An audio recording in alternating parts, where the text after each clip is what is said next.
welcome to Historias Urbanas con Don Armando. Or bienvenido a Historias Urbanas con Don Armando.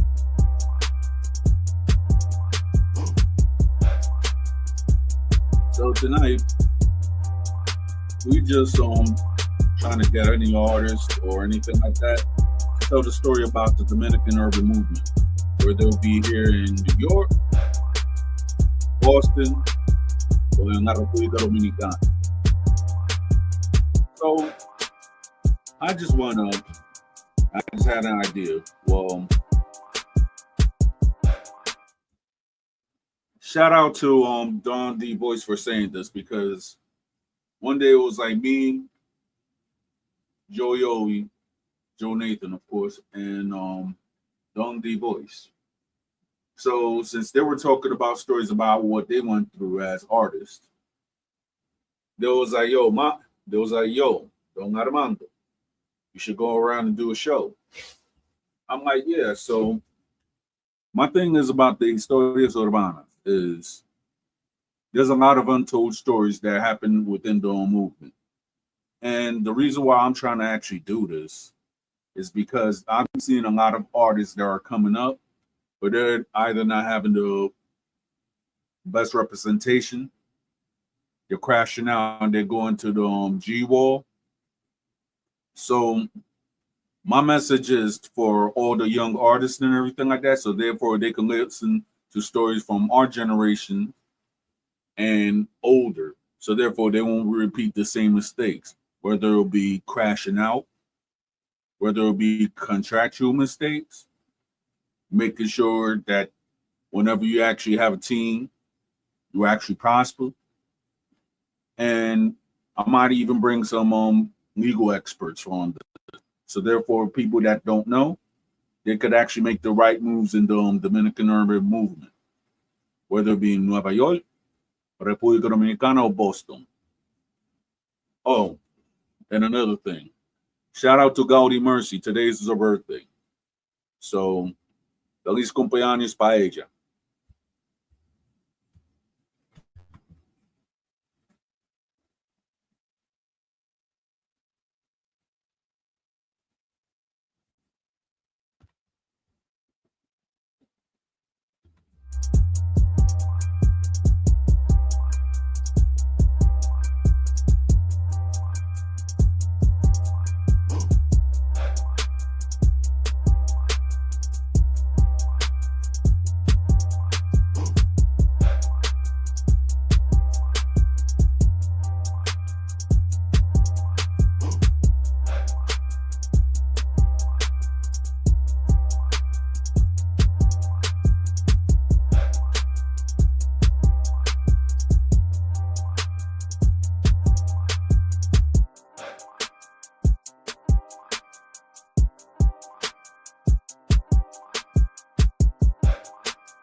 I am currently on Twitch, YouTube, and Instagram. So whichever platforms feel like they want to come up on the panel, I'm still here.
Yeah, shout out to Beast of NY, Bonnie. Shout out to Baby Psycho too. Hope they watching.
I'd like to give a big shout out to Bishop Maldonado, aka Montero Music.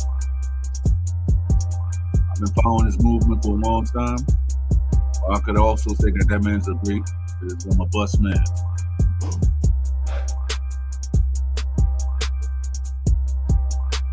Saludo, ¿cómo está? Us. Us. Yeah, so how's everything, bro? What you got going on? I'm over here. I'm seeing. I'm getting this link invite. I'm like, it ain't Wednesday. It's Friday. I'm like, what you Yeah, doing?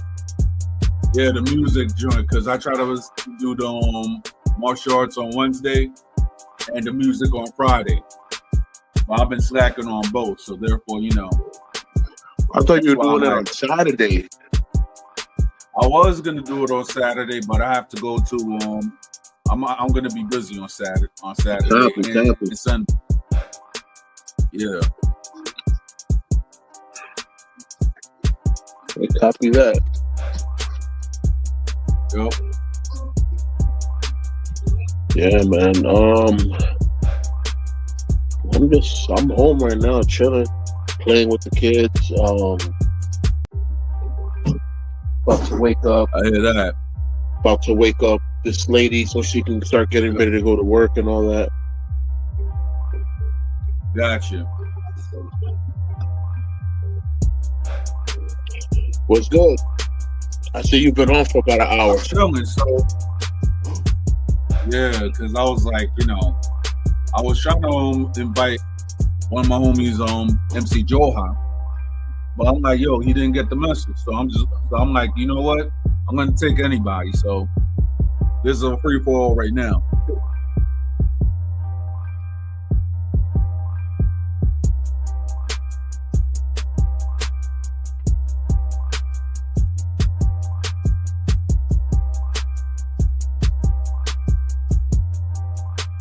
Yeah, so I'm just gonna let my viewers know this is live on YouTube, Instagram Live, and on Twitch.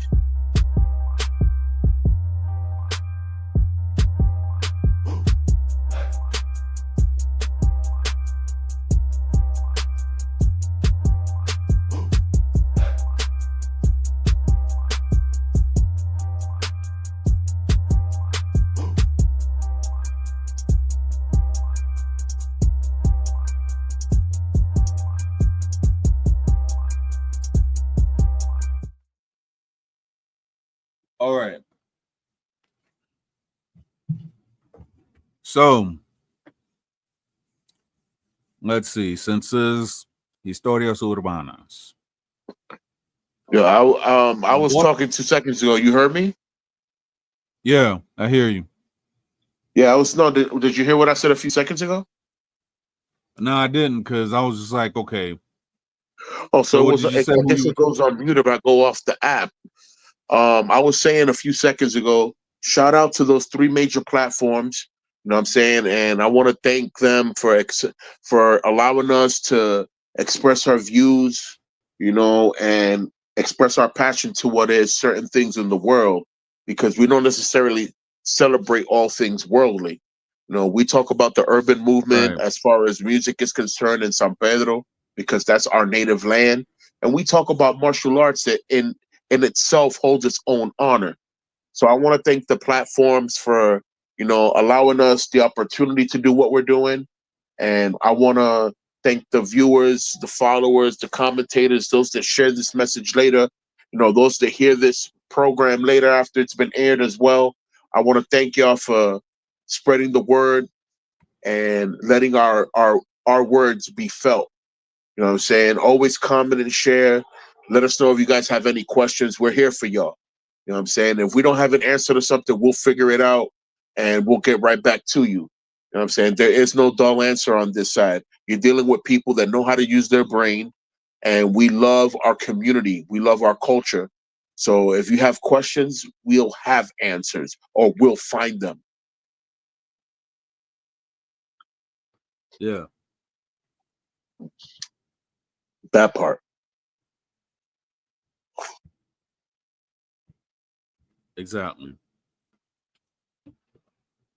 So, what is the most untold story that you have about the San Pedro movement that a lot of people do not know? Wow. I wouldn't say it's untold. It's more like unspoken about. San Pedro Okay. has, as much as there's a lot of light in San Pedro, there's also a lot of dark. You know, there's a balance in San Pedro of how many people are Christian and or Protestant and or Catholic to the balance of those that practice the 21 divisions, that practice the 14 Yeah. saints, that practice all types of witchcraft, brujeria, voodoo, macumba, whatever name you want to give it. There's a balance in San Pedro. So even though the people community wise are loving and caring, community wise, spiritually, there are a lot of people that are lost.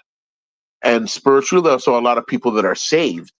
And I believe that the saved people of San Pedro are the ones that are still carrying San Pedro to this day, because San Pedro gets prayed for every day. You know what I'm saying? The Christian community of San Pedro prays for San Pedro every day. And I know this because when I Mm, was a part, all we ever did was pray for the community of San Pedro. You know what I'm saying? And we would pray even extra hard for those practicing occult stuff, because those people, it's not that they're blind. People that are studying on occult and stuff have gotten a glimpse of what it is, and they think to them that it's the absolute truth, not understanding that what they're seeing or viewing doesn't come from God. Anybody trying to stab themselves with a knife and the knife is bending or whatever, that's not from God. A guy sitting down eating glass, that's not from God. You know what I'm saying? So yeah. let us open our eyes and be vigilant and stay woke, because there's a lot of things that are going on that are signs of the last days, the Lord said. That's all I'm gonna say for now.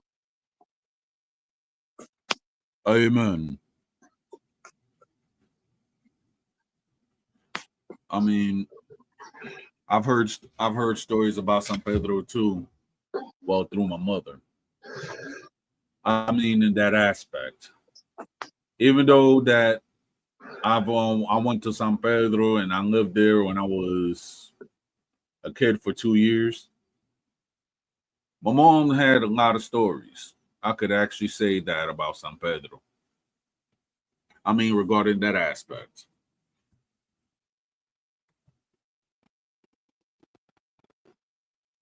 So, Okay, so I noticed that what else? when I exit out of the app, the microphone and Yeah. camera settings for the app cease work. So in other words, it automatically puts me on mute, even though I can still hear you. All right. Um, I was Got checking. you. I was checking in my chat 2 seconds ago. I got sent a post. Mexico is deporting Americans back to the U.S.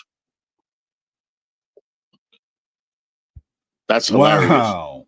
This is what, So, like. All right, y'all put Orange Man back in charge. Check this out.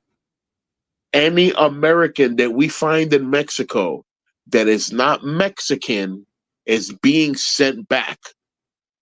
You're on vacation. How wow. long are you here on vacation? 5 days? On your fifth day, we're going to escort you back to the airplane.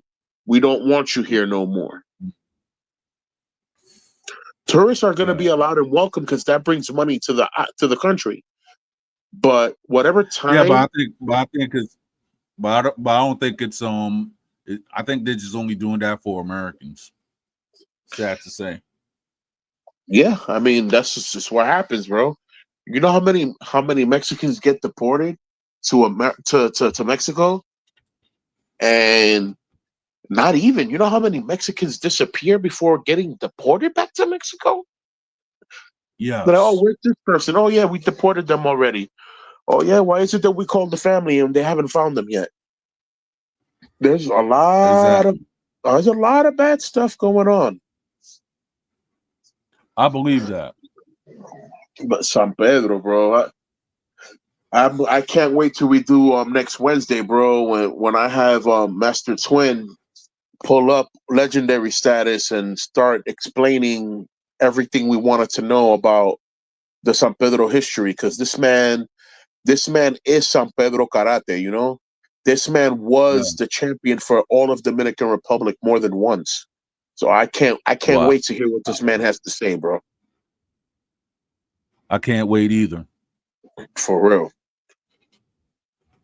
Yeah.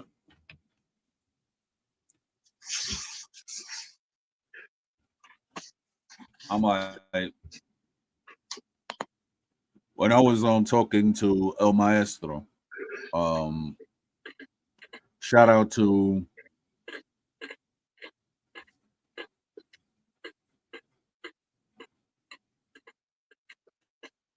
Anthony Roberts. Ah, He was like in one of my segments of Historias Urbanas. He was actually breaking down like when he was going back and forth to San Pedro, like and his years of working as an audio engineer, not only for a lot of American artists, but he actually was working as an audio engineer for Pepita La Grande, um, Jose Alberto El Canario, okay. the late great Joseito Mateo, Okay. and he was telling me that Luis Vargas, whenever he actually had a hit song, he had, for each of his hit songs, and I guess within his building, he always made like maybe 5 studios in one building. Wow. I was like, wow, that's impressive.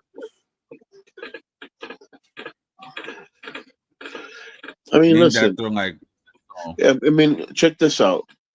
It's not impressing what you can do with money.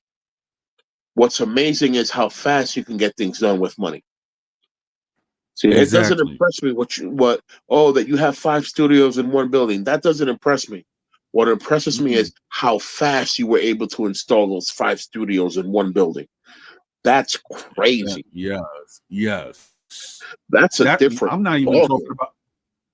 I'm not even talking about the money. I'm just saying, just for the fact of having 5 studios in one building. Wow. That's just wild, bro. Shout out to Nelson El Mundo. I hope he's still alive.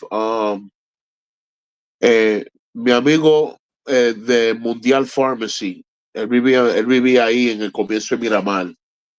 Mundo, he used to work online pharmacy, but before that, he was an audio engineer, and he told me that he had a building. He had a building in él tenía un edificio en la capital where he had his whole Right. production stuff. And he told me that his main studio booth was on the first floor, and he had 8 different floors of different instruments and different plugins of different things. And there would be people on different floors doing stuff, and I'm like, wow, that's amazing. That's amazing. And Yeah, it is. he told me about Estudio 84 here in New York, that there was a side studio inside the studio where there was a recording studio, and he used to work there as well. And that's where he used to work at when he was living here in the city. I'm like, yo, that's what's up. Mm-hmm. Mundial Pharmacy, aka Nelson El Mundo, Yep. Nelson the World. I don't know why he would call himself that, but whatever. Hey, everybody, everybody has a meaning to it because certain people, it may not be like okay, certain people their name makes sense to them. Yeah, So pretty much. that's all I gotta say. Yep.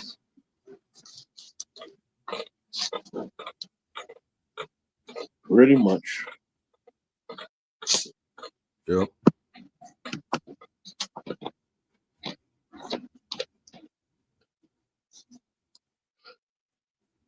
Let's see what All right, else. kids, go to bed now. I have to. Yeah. All right. All right. I got these. Kids are running to bed. All right. Yep. San Pedro, bro. I got stories for days about San Pedro, man. I hear you. There was a time So where I used to work in La Zona Franca, San Pedro. I used to work in the Wolverine factory, right, the Caterpillar shoes and boots. Yeah, I've heard of that. Yes. the general manager, the gerente, he was Junior Echevarria. He was one of the Christian guys from Agua Palo Sediento, which is the church that's across on the other side of the street of the Compraventa Pepe, right where the Coca-Cola is. Right. You go to the other side of that block. Yes. To the other side, that was that big church there, modern church, Iglesia Centro Cristiano Agua Palo Sediento, and that was Manolo Coca-Cola's church. You know, Bobby Coca-Cola as well from Grupo Unido. You know what I'm saying? That's their church there. That's where I met this guy, Mm. the Christian artist Ariel Kelly, who used to be a former brother of my community. So when I bumped into him, and you know, we did our handshake, and he's like, I remember those times. I said, but living in the Lord is better. And I'm like, yeah, I bet. You know what I'm saying? Ain't no looking over your shoulder no more. Oh yeah. Shout out to Ariel Kelly. I Yeah, mean, that's my he's been. guy. I've been. I've been listening to him ever since he and Comandante Flying Oppies went up and made a song called dang. Redimido. I You think talking the about song was called Redimido? Bobby Moon. Yeah, I've you heard got of Redimido, yes. Redimido squad from the capital. Well, Ariel Kelly, he's a DR brother was raised in Puerto Rico. So he used Oh, to be a dancer. He used to be a dancer for the Playero theme, and then Industria came out with the hip hop. So he was in the hip hop dance theme, dance game, and whatnot.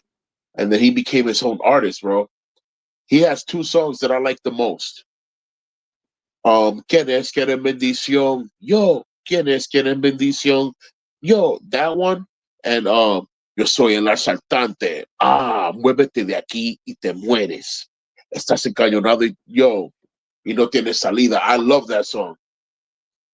He's saying that Jesus Christ yeah. was the surprise burglar, you know what I'm saying? And I didn't come here to take your life. You know what I'm saying? I came here to take you away from sin. I came here to give you life. Yo, that track is fire. That track is fire. Yeah. Yeah, man. Mm-hmm.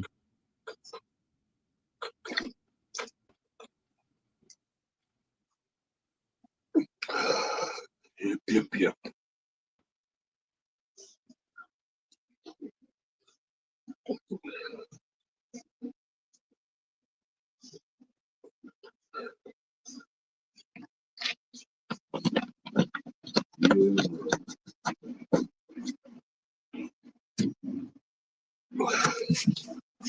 I gotta put this down for a second.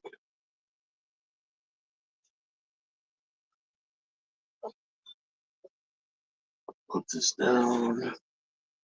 Bring up my messenger because somebody's hitting me up.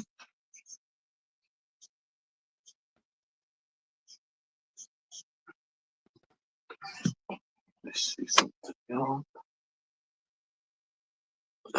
Dímelo. All right.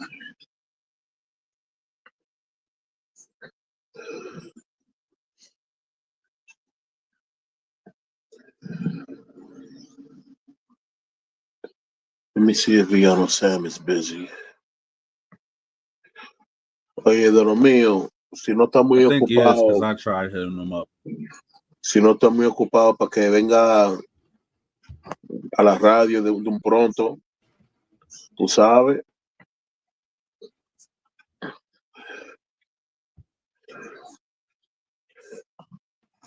A ver qué me dice. See what he says. Yeah. I was trying to invite Huda also.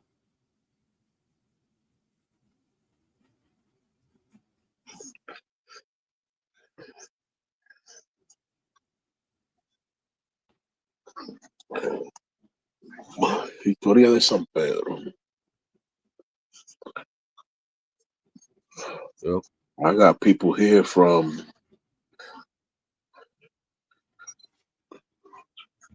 the San Pedro on my WhatsApp list. Yeah. Trying to see which one of these people I might want to invite to the show. I just don't want to mix how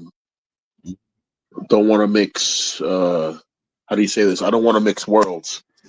You know what I'm saying? If we're gonna be talking about one thing, I don't want it Gotcha. to be about another thing. Yo, cause gotcha. So one thing for certain, shout out to La Leyenda Puerto Lumi. He's actually on my Instagram right now. So salute to that legend. Shout out.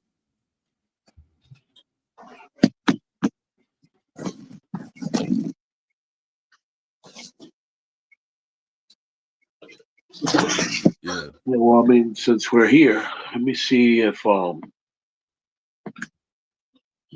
beat machine wants to work.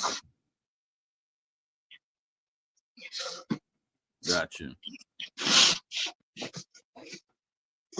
Be right back. I'm gonna put it on mute.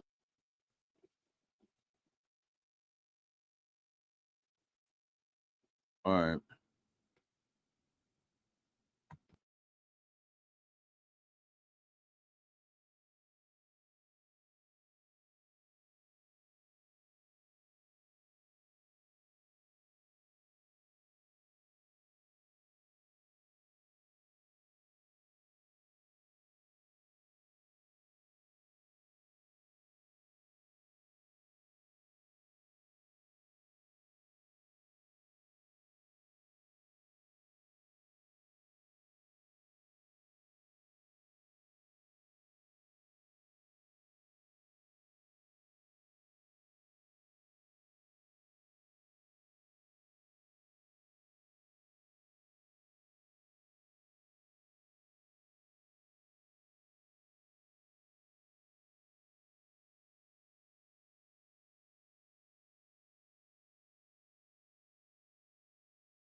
All right, I'm back.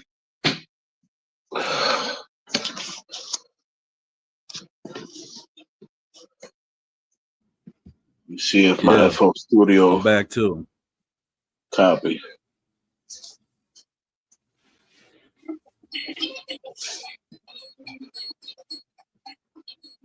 Yeah. Well, you know the actor Tony Todd. He was Yeah, the guy who played Candyman. May he rest in peace. right. Yeah. He was also in another movie that was based off of Genie. I think Jin, something like that. Yep.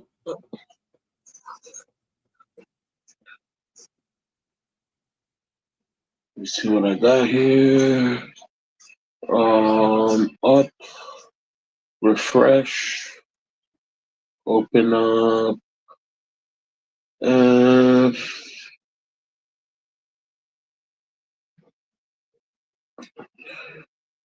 my projects.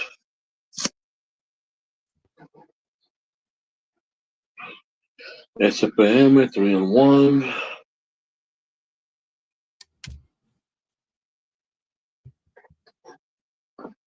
Circle of Legends.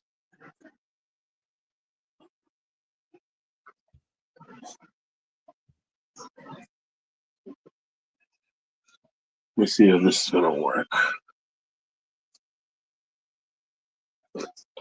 If it works, I'll put it on my little speaker because the laptop you can't even All hear the right. bass line off a laptop. You know what I'm saying? Yet alone, All right.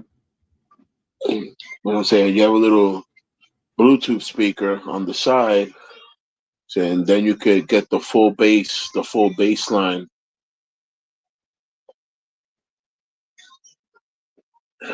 Mhm. This right here. Okay.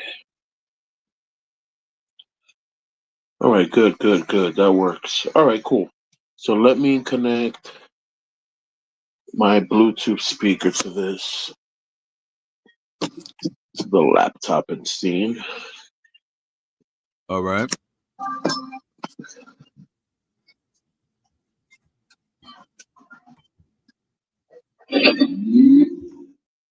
Bluetooth mode.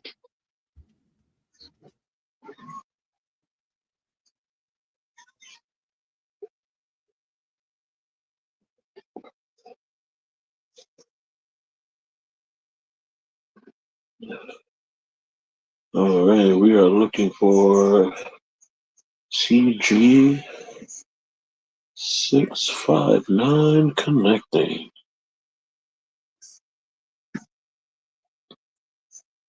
Confirm that with a ding dong. Yes, pair. Wonderful. Yep. All right. So I'll give you a little feel, a snippet feel right here. Little snippet feel what this is this project I got going on here. The phone over here, speakers right here. Not too loud. Let's go.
Yeah, for now.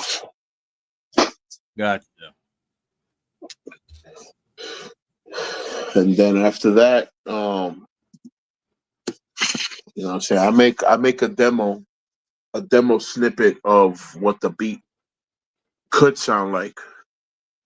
And All then right. if the person tells me, you know, they like it, but they want to modify how certain things come out because, you know, for flow reasons, then I modify the Right. beat to where, you know, if they don't want too many loud sounds through the verse, obviously I'll either turn them off and or lower them. And then when it comes down to the part that's the hook or the chorus, I'll bring it back up. You know what I'm saying? And stuff like that. I'm saying transitioning Yep. sounds. I add that as well at the end when someone says, "Okay, I want this beat. You know, I want an explosion here, a laser there, some pow pow pow over here, ching ching over here," and I get all that done. You know what I'm saying? Those are just voiceovers and sound effects. That's easy to add as opposed to when you're composing and putting melodies together.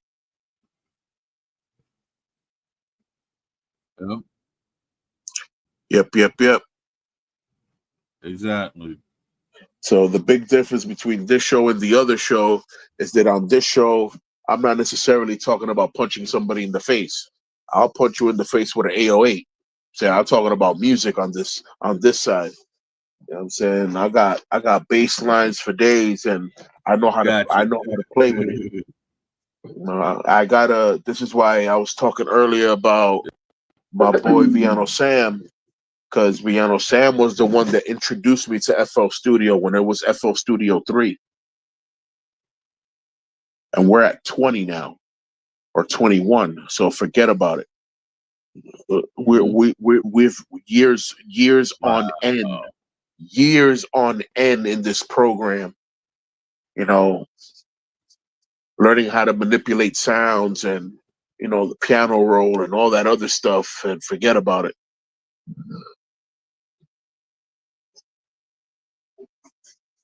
Yep. Make sure this lady got up.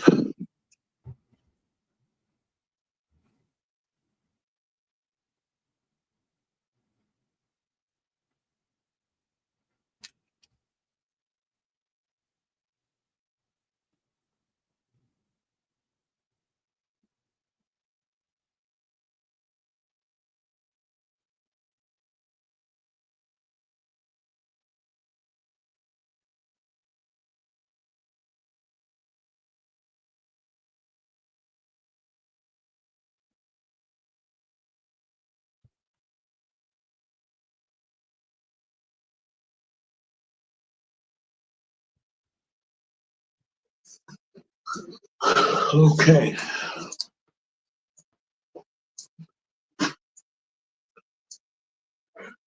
Yeah, man.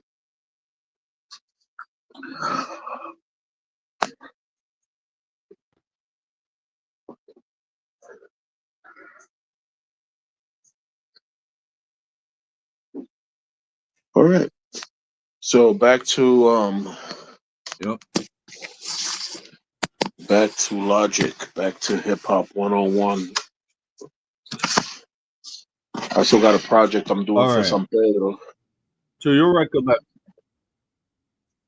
I got you. To your recollection, what was the first hip hop show that you ever seen in San Pedro de Macorís? Our show. And when I mean our show, I mean Hotspot from 6 to 7. Then it was Waka, MC Chaka, may he rest in peace. His sister, Yep. Nancy, Leito Vitini, me, and Villano used to come every now and again. But that was the All first right. show. That was the first show ever. You know, Pitufo put me onto that show. Yeah. Shout out to Pitufo. Big shout out to Pitufo, bro. That's my brother from long time, man. He literally lived across the street from me, where my grandpa used to live Yeah. at. Yo, shout out So to my homie. Shout out to the homie Huda. Shout out, shout out. Yeah. Yeah, bro. It's fun. It's funny, right? That within my lifetime, right? I have met a lot of people from San Pedro and a lot of people who was on Costa Baquero. Um, one of the guys, shout out to Fuera La Vaina. He now goes by the name of Naco Serie 23. So this guy Flaco used to be my barber. So one day we were just talking stuff like that. He was like, "Oh, I used to be in the movement too." I was like, "Really?" So and then you know, my mom happened to know his grandfather because his grandfather was famous, the late great Seferino Foy. So when me and him was talking and everything like that, and then when Huda came to the again, me and him, we actually connected about the old stories. San Pedro, he was talking about when he was in the movement and such. I was like, interesting. So I still talk to that guy to this day. Yeah. Yeah, bro. Shout out to San Pedro. Shout out to the talent in San Pedro. Shout out to everyone in San Pedro that's ever tried to participate in the movement. You know, because some people dream, some people have faith, and some people find a way to put it in action. You know, like I was saying earlier, big shout Yep. out to Pitufo, you know, who basically introduced me to Wakan and Neti and Leito. You know what I'm saying? Villano I already knew because we went to school together. But I didn't know Wakan. I didn't know Neti. I didn't know Leito. Saying I definitely knew Vaquero, you know what I'm saying, Manuel. Yep. You know what I'm saying? I already knew who these people were. Like Mm-hmm. we were already accustomed to seeing each other. You know what I'm saying? But when he introduced me to Hotspot, and that's the show that these people were working, I immediately jumped on. You know what I'm saying? And forget about it. I was happy to be there to provide hip hop culture support because obviously I'm born and raised in New York. So I was able to provide what you call it. I was able to provide certain translations between words when it came down to simple things like, oh, what did that song say? Oh, what does that part mean? Like, oh, this is what this means. This is what the song is saying. And it was always like, oh, that's cool. Thanks for being here. And I'm like, yeah, of course. This is the movement. Saying it was a calling for me. Saying whenever I couldn't go, I would always have the show on Exactly. if there was electricity, because not every day there was electricity between 6 to 7. But if there was electricity, I would be there. Yeah. So I remember those times where what was always happening with the light came.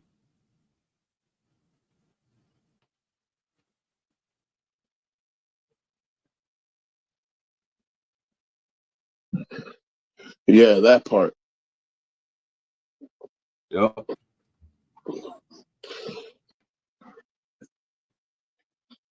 I'm about to do a quick transition over here so I could put this phone down. Yep. Display name PKD SPM Barrio México.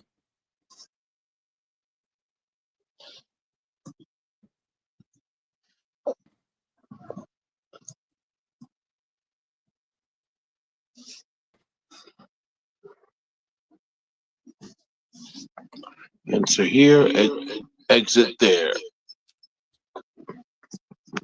All right. Almost like if it never happened. All right.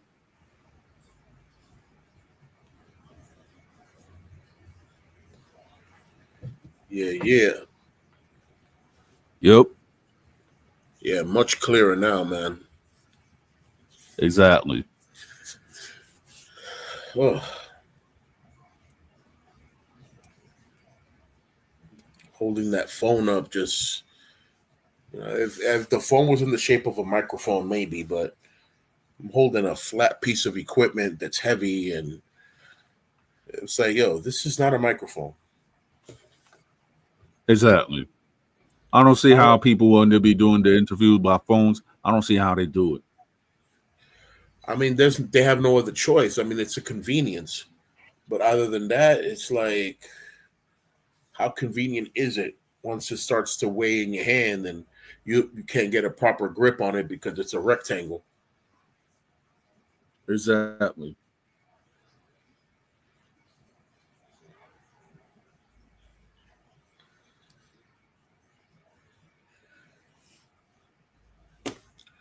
Yeah, man. Mm.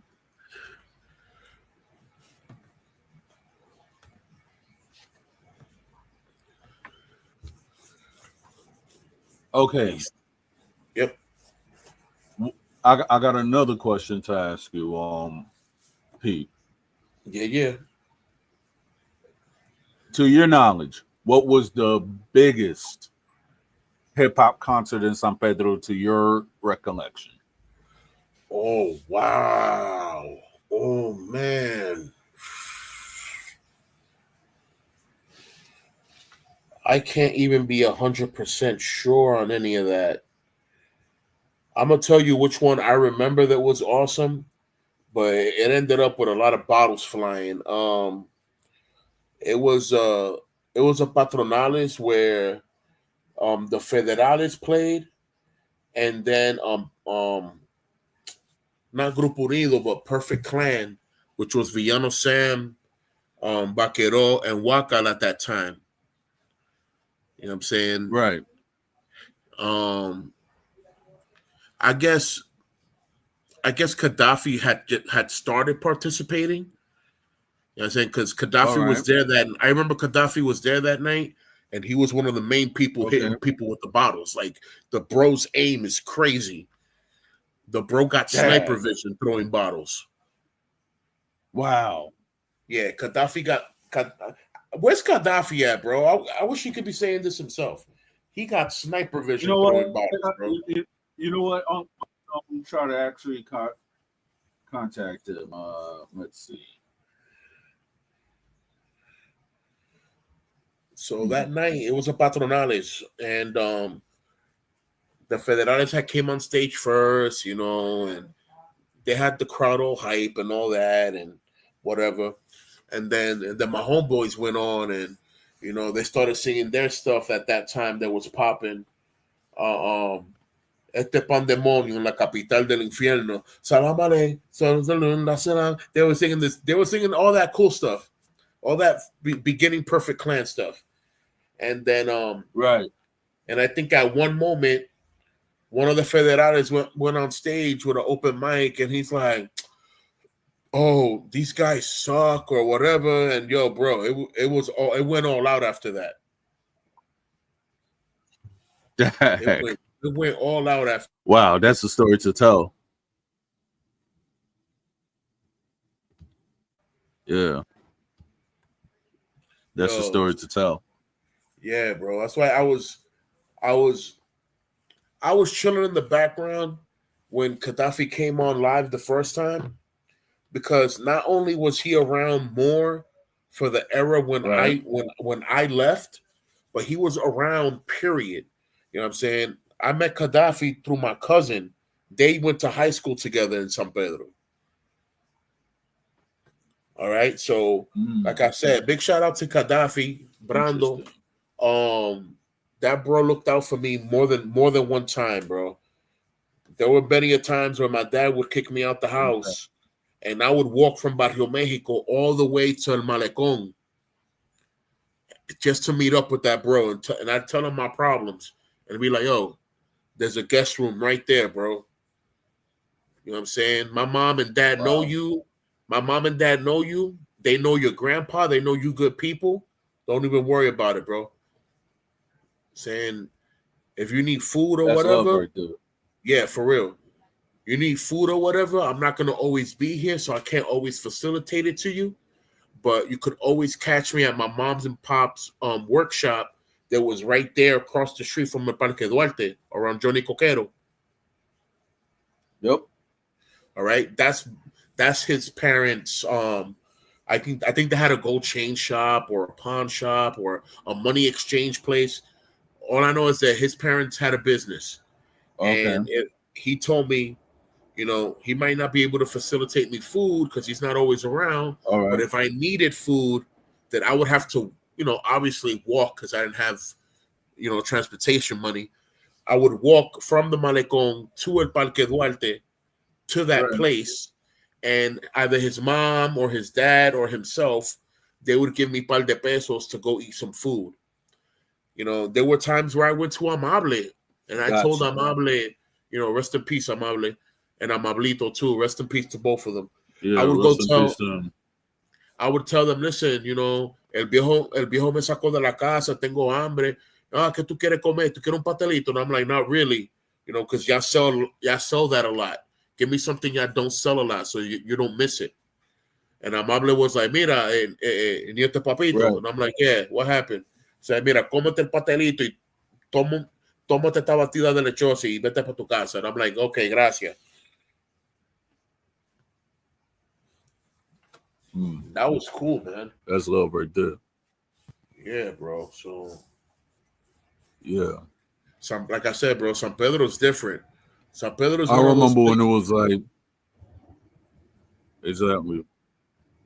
San Pedro's one of those places, bro, that you could have enemies, and it won't even matter if you have enemies, because if you're hungry and you bump into one of your enemies and you dead ass tell your enemy that you're hungry, they're not even gonna want to fight with you. They're gonna be like, "You hungry, bro? You can't even fight like that. Chill. Let's go to the corner real quick." They go to the corner store, and you know what Mavi and Matila is. Mavi con Matila. Mavi con of course. Matila. I love the Mavi. Yeah, Mavi is juice or fermented juice from Bouco, right? And then Matila were like these kind of spongy cookies that would fill your stomach up in a 2 on 3. They used to be 2 for a peso. So you get a 2 peso Mavi and 2 pesos of Matila, and it was a wrap, bro. You was hungry no more. Mavi con Matila. Exactly. Yeah, bro. San Pedro. I remember walking all the way to the last of the end of the beach. Pa Playa Muerto, all the way to the back of El Malecón, to the left, not the right, all the way to the back to the left. And I remember bumping into some Rastafaris. I remember those times. Yeah, I remember bumping into some Rastafaris that used to live back there, and they used to tell us that life in DR was sweet. That the police here, they're abusive, but they're not as abusive as they are in Jamaica. And I'm like, word. He said, yeah. Word? Wow. He's like, yeah. He said, Rastafari is not celebrated by all Jamaicans. So there are Jamaican police that when they see Rastafaris, they're abusive against them. Yeah, I've heard that same thing from Rastas that I've met in New York. I remember, I forgot what bar it was in San Pedro. I remember I was like 18 or 19, right? I think I went with Unimente or maybe one of my cousins or such. So there was a bar. I'm not sure what direction it was, But all I know that while I was drinking in the bar and everything like that, all I saw was like, okay, maybe a whole bunch of Rastafaris right there. Dominican Rastafaris and Jamaican Rastafaris. I just knew off bat because I ain't never seen them in San Pedro before.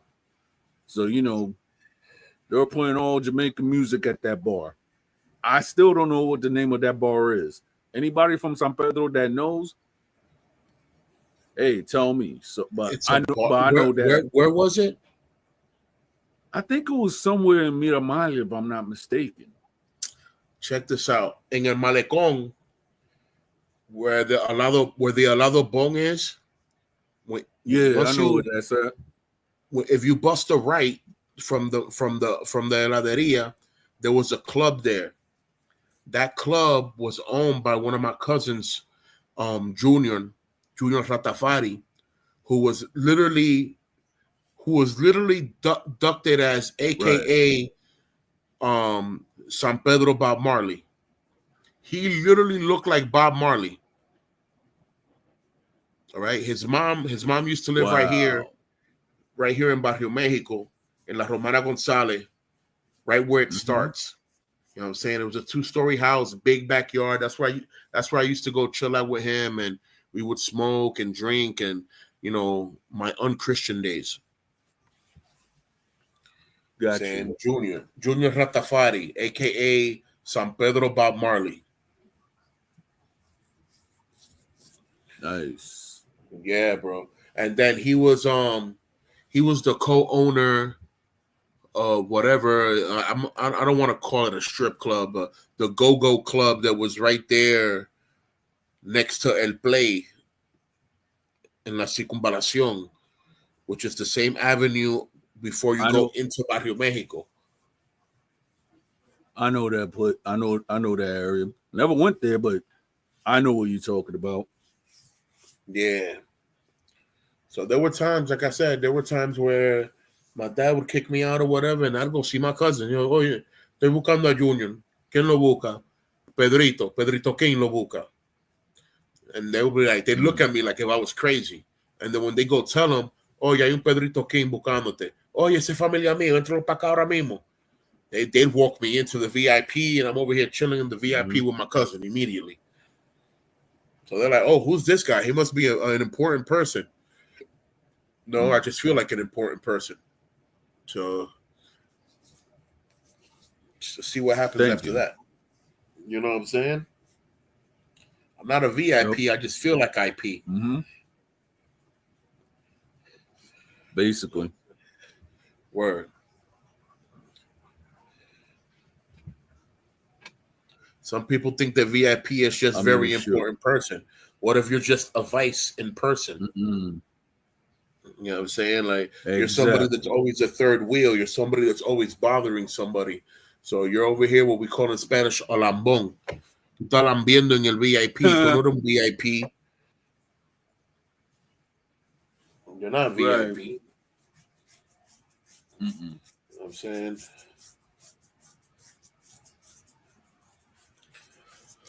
Oh man, I miss something, bro. I can't believe I actually missed the good times and bad times that I went through. Because they built me up to. Yeah, go ahead. I missed the time that it was like when I went with Unimente the first day. It was like to 30, right? It was where the DJs was at and everything like that. We went in for free. Yo, shout out to Unimente, Joseph, Del Mio. So it was like around 2003, I believe. So when it was before I left. Doña, and when it was Doña, yeah. So it was Doña Regaña, who was like my mom's friend. So there was like, oh, my mom was like, yo, this is a guy that knows about hip hop and stuff like that. I was like, really? And then me and Unimente, we cooked just like that. I remember when it was his son who now plays for the Major League Baseball. But yet I didn't get to meet his other son because I didn't go back to San Pedro at that time. But my mom did. So that was copy. Let me see. Yeah, that was Jamal. But I've talked to him throughout the years and everything like that. I even try to look for him, so I'm like that. I remember his mom's and his pops. Shout out to Big Daddy Yo as well, man. His son also is playing in the major leagues right now for the Dodgers. I'm very proud of those people, man. Yeah. So one day when I was talking to Big Daddy, he was like, yo, I was like, yo, this is a new artist that I'm feeling. He was like, yeah. I was like, who's that? He was like, I was like, Vaquero. He was like, I know Vaquero and everything like that. Sent me the picture and everything like that. That was like, I think back in the days when MSN was cool and everything. Right, Hotmail. Yo, shout out to Tiracano RD. All right, shut up. Yeah. Mm-hmm. Well, that's just the people who are actually looking at my Instagram. So, I'm shouting them out. That's what's up. That's what's up. I personally didn't even know I was gonna pull up tonight. I didn't know what was gonna be happening tonight. I was supposed to be in Brooklyn visiting my cousin, but he called me earlier in the afternoon and canceled so that we can meet up tomorrow. So I guess everything works out the way God intends it to, and not just the way man wants it to. Basically. Pretty much. Mm-hmm. Yeah, man. I'm gonna have to walk this lady to the train in the next few minutes. You're gonna be. I'll still be here. Yeah, I was gonna ask if you're gonna be up for a while. I don't know if you work weekends. Oh, yeah, or of not. course. No, I don't. So therefore, that's why I'm like, yo, that's why we having the longest time, whatever. I'm like, hey, we're doing this even if it has to be the whole night. We're gonna have a podcast entitled "Up All Night" with Don Armando, the Insomnia edition. Yeah. This is for all my insomniacs that can't sleep at night. You're not the only one. We out here. And I have I'm gonna say minor insomnia. It comes from the PTSD that I have from the Marine Corps. If I'm not accompanied to go to bed, I can simply not go to sleep unless I'm tired. Like my body needs to shut down for me to fall asleep. As opposed to, if I'm working and I'm tired, I have no problem going to bed and going to sleep by myself. Right. But if I'm not tired, I'm by myself, I'm easily staying up till 4:00 in the morning because my mind doesn't find a reason to be tired. Got you.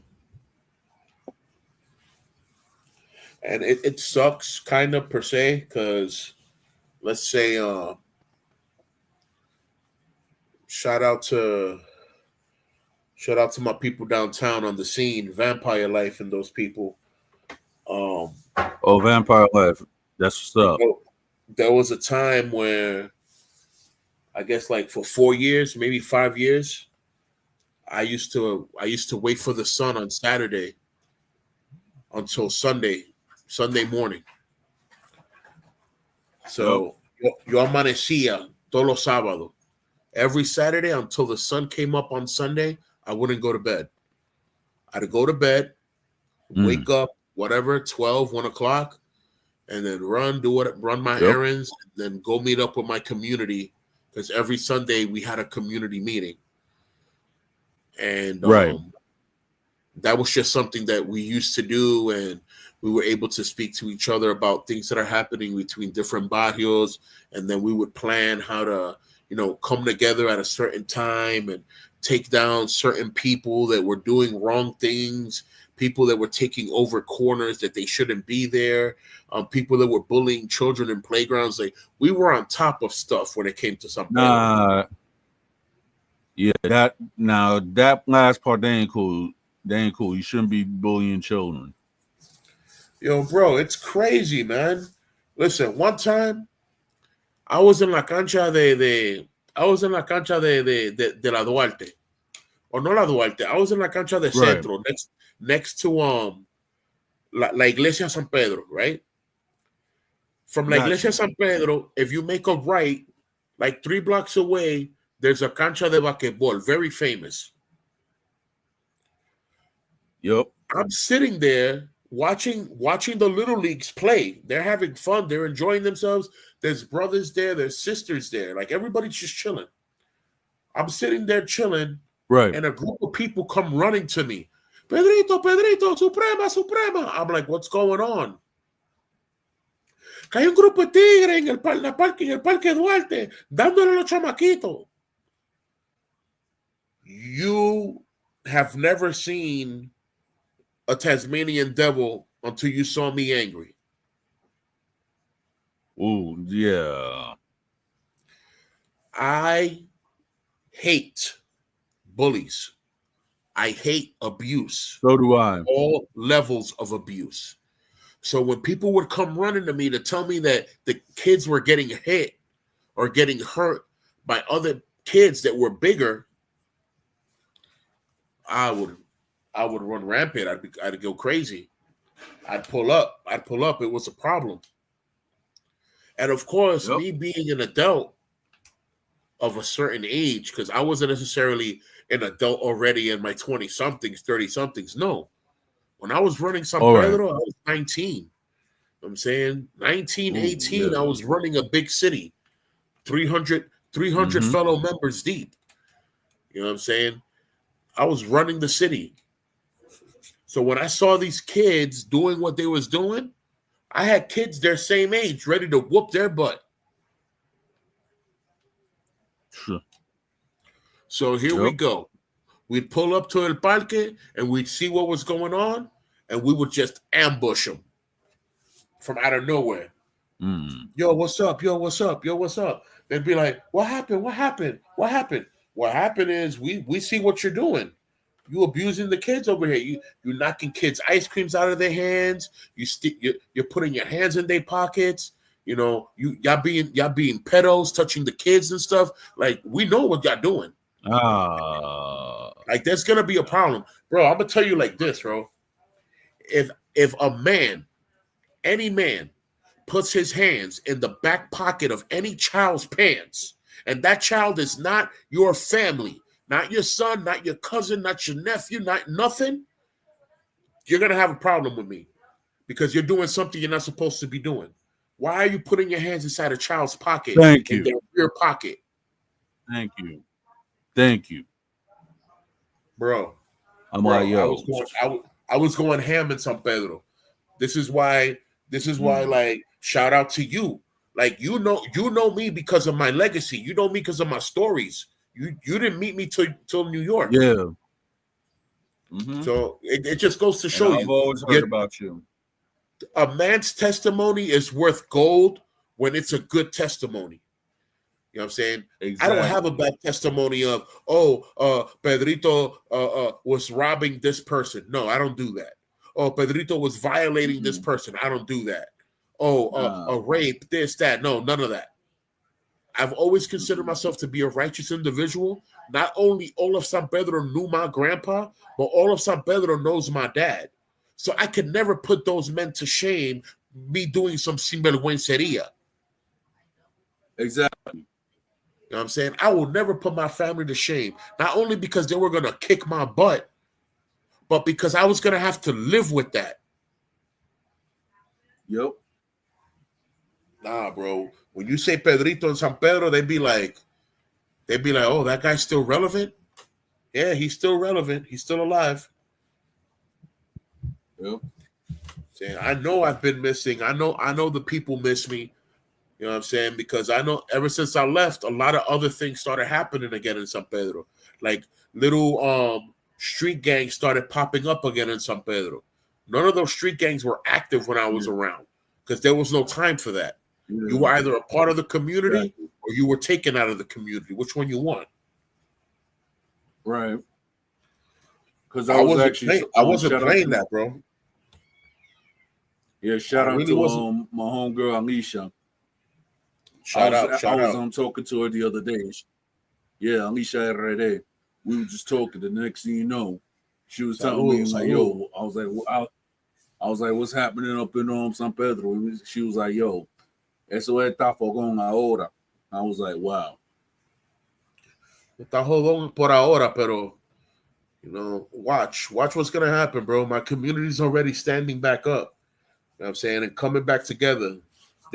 They're about 30 deep already, coming back up. Yeah. Shout out to Picharo La Chucaras. Shout out to him too.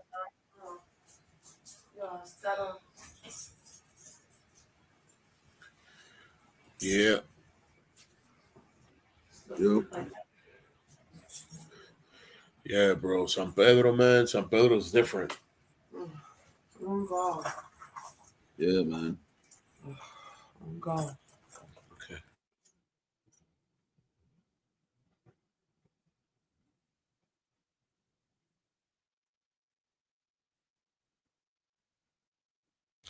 All right, brother. I'm gonna walk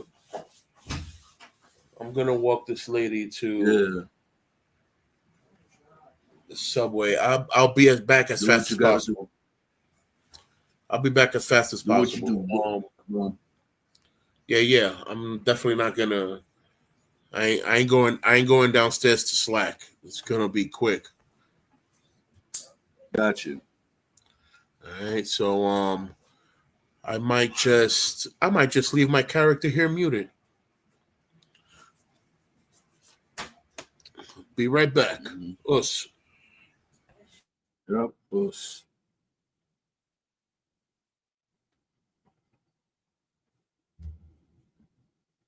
Yeah, well, I'm just gonna hold the fort for a little bit.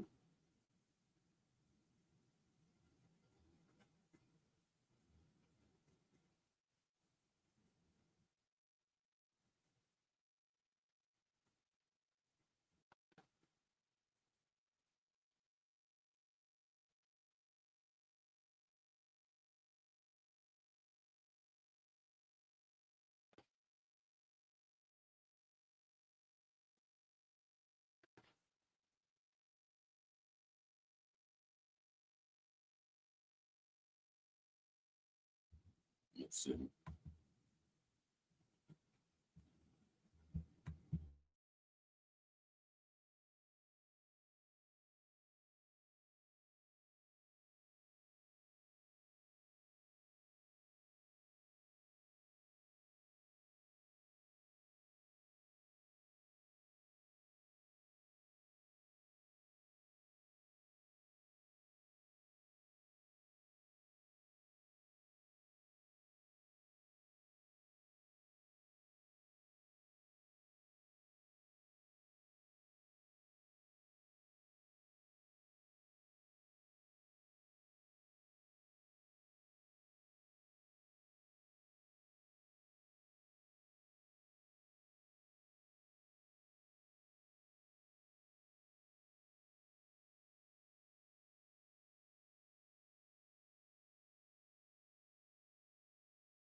Yeah, I would like to give a shout out to the Root Camp. Shout out to Prof for coming through. That's my homie, my lyrical partner. Shout out to the Root Camp.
Yeah, back like I never left.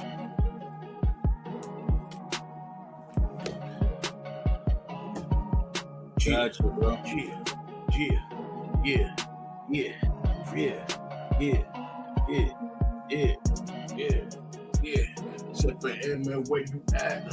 Ready to attack. Out here dressed in black in the middle, please whack. Let's go.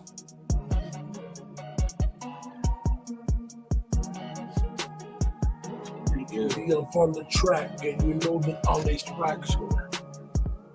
Oh yeah. Yeah, shout out to my cousin Smitty for making that beat. So Yeah, there's man. a lot of other beats that I have from him, but the thing is, though, StreamYard don't let me upload them for some insane reason. Just like all things, example, not giving promotion, but like all things Apple products is everything is extra for a subscription. Like, oh, you want to do this? Pay extra. You want to do that? Play extra. It's like, bro, why can't you just provide the service that you're providing? That's one thing I never got at Apple. Exactly.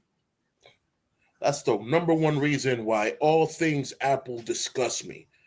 You're not telling me that I'm going to buy a $2,000 device, and then after that, whatever apps I have on the device, I have to pay a separate subscription for. What I'm trying to pay, $3,000 for a device with some apps? Buy an Android for $200, you get whatever apps you want. Basically. I was furious at one point because FL Studio as a DAW program wasn't available for Apple.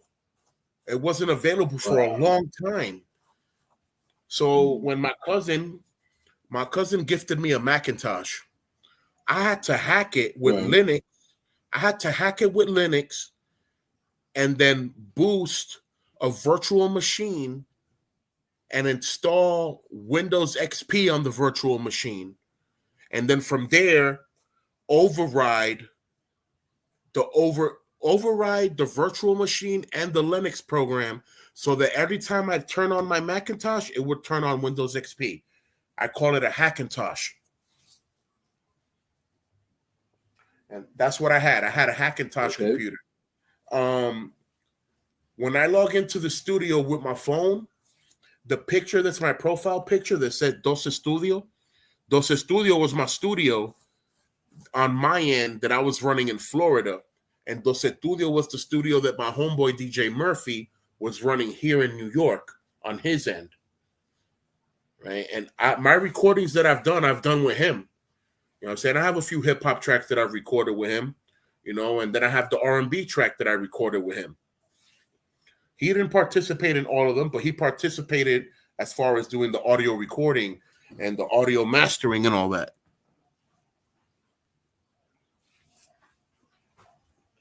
Got you. So yeah, bro. Quick question.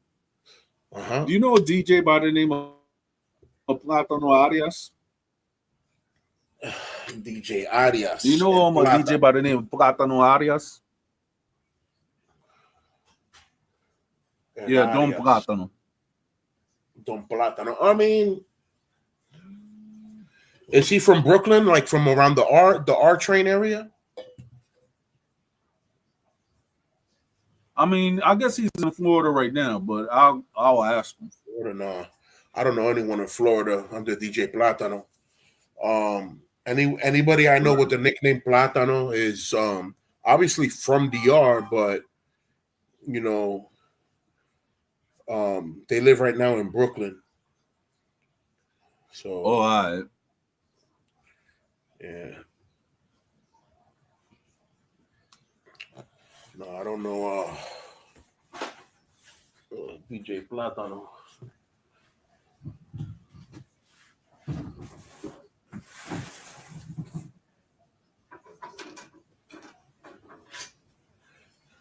Yeah, man. I apologize if I took too long. The missus wanted to stop at the corner store and get some tea, and while getting the tea, she missed the first train. And then when the second train came, she went down. Oh, wow. she went down and she noticed that the train didn't stop, so she came back upstairs and she said, "You know what? Forget it. I'm gonna just take an Uber to work." I'm like, "Go ahead, knock yourself out." Got you. Pretty much. I mean, if you really look at it, public transportation always will be acting goofy. It's not even that. The MTA at night is when they choose to shut down certain sites, certain stations. They'll shut down a whole line and tell you to take a different line as an alternative. And I'll be like, how dare you? Like, who? How are you gonna just tell somebody to take a whole different line so they can be 8 blocks away from their house when they're only supposed to be 2 blocks away from their house? Trust me, the MTA is just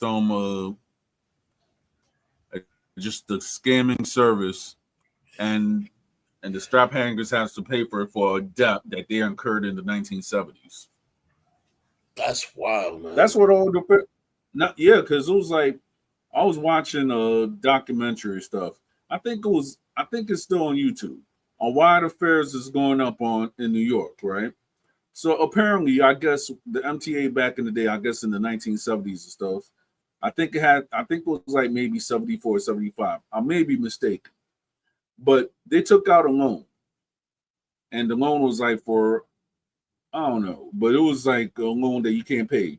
That you have to pay with interest.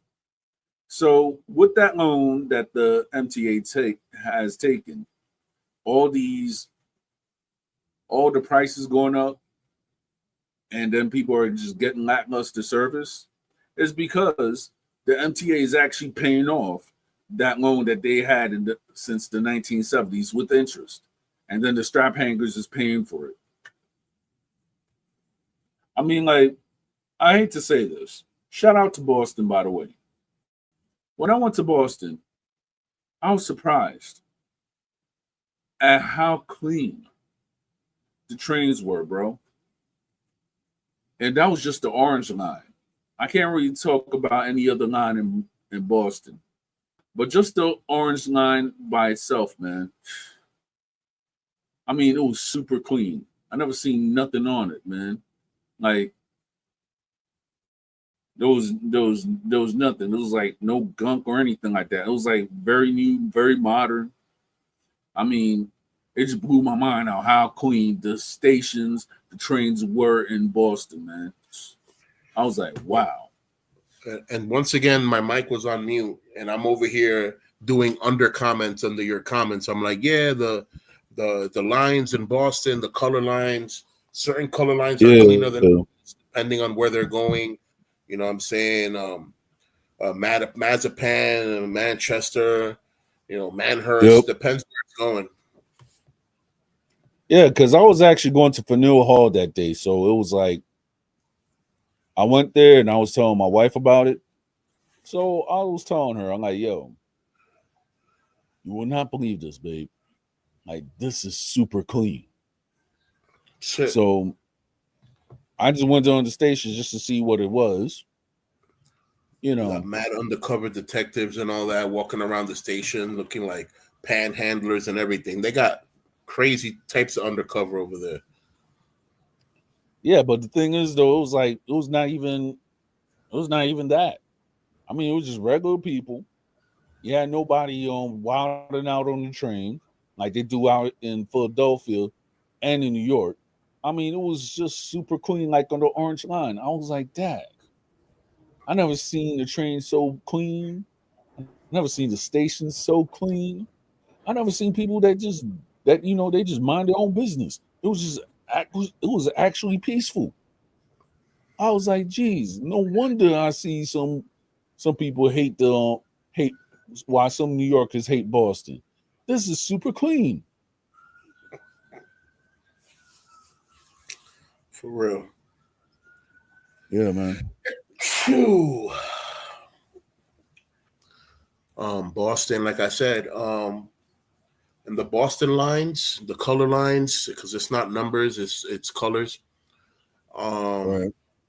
They have plainclothes detectives, and they have people that are detectives that look like panhandlers. They look like people that are begging.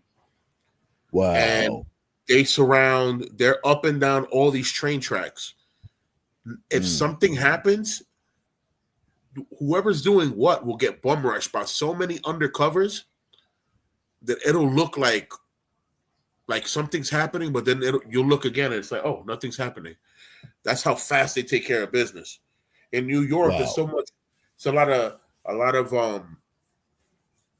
of screaming and yelling and people trying to express their view. It's like, listen, you could express your view if you want, but if you just broke a law, you're trying to justify what you did by trying to out-talk a cop. Like, that doesn't make sense. In Boston, that doesn't work. In Boston, they read you your rights, and if you say anything else, you look dumb after that. Basically.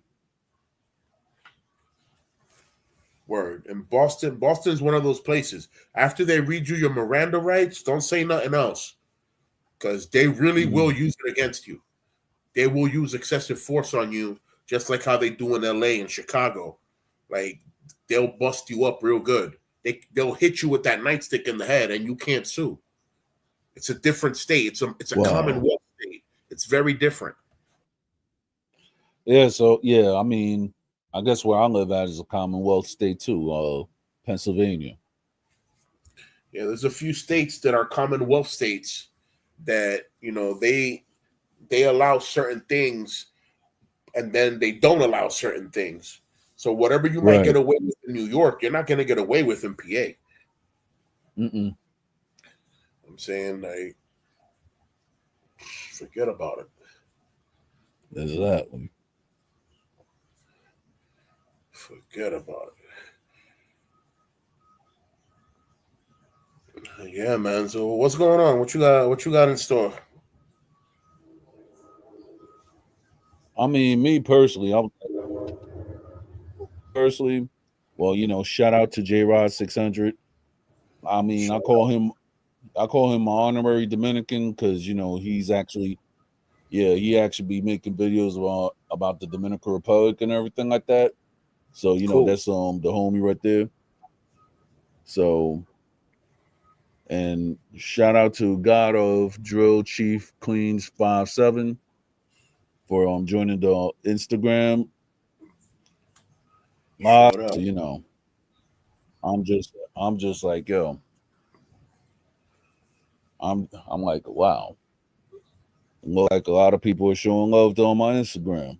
I don't know about YouTube, but I'm like, hey, thank goodness for StreamYard. Yeah, I don't see no comments on the YouTube part. Yeah, I mean, maybe it's late. Maybe some of my friends who are Trump supporters, maybe they're having a party. I'm gonna throw out And the then, first YOLO. it's like, yeah. First YOLO via YouTube. And then YOLO. Yep.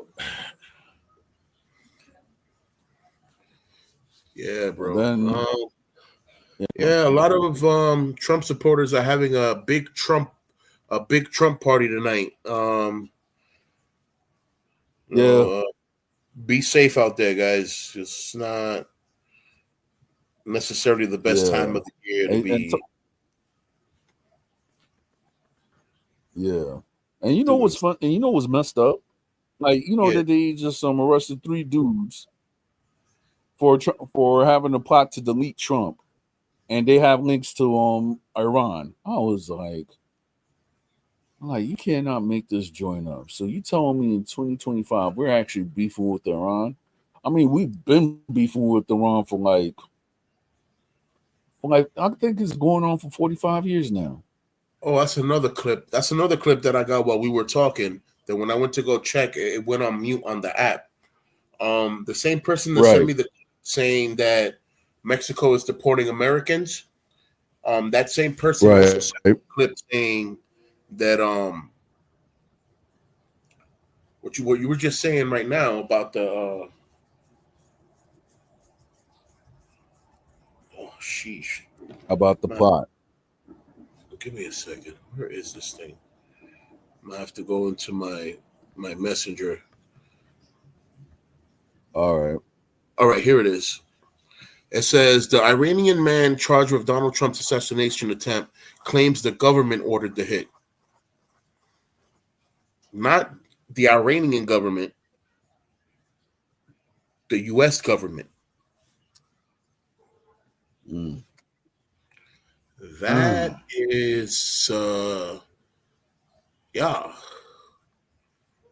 That is and Yeah. that's not good. Mm. And I'm gonna be like this. I'm gonna tell you like this. Same thing I told a lot of people. To me, those I'm gonna call them ATs because I don't like using the word assassination like that. You know, it's not a leverage word. Right. It's a very foul word. These ATs, these attempts, to me, Yeah. were rigged. They were fake from the get go. All right. To me, it was just to give that man some level of importance so that the people would cower, and at the same time, you know, look at this man like a hero. Oh man, I can't believe he just went through that. You know, we have to vote for him. Yeah. And if it was you know, that I could say words. It definitely He's worked. in the office. It definitely worked. Yeah. You know, psychology is a big deal. You know what I'm saying? That if you can't reach the masses because they won't hear you, reach the masses where they can see you. When they saw that attempt, those attempts, automatically like that opened America's heart to him. Oh my God, he's an American getting attempted to. Why? He's such a good person. He's a good person now. Oh wow. Yo, that's why I'm like, it is what it is. I just when it's politics or anything like that, I'm like I don't like neither, and I just keep pushing. Stay in my make lane. my money. Just stay in my lane. Just keep selling. Exactly. I'll keep pushing and stay in my lane. Yep.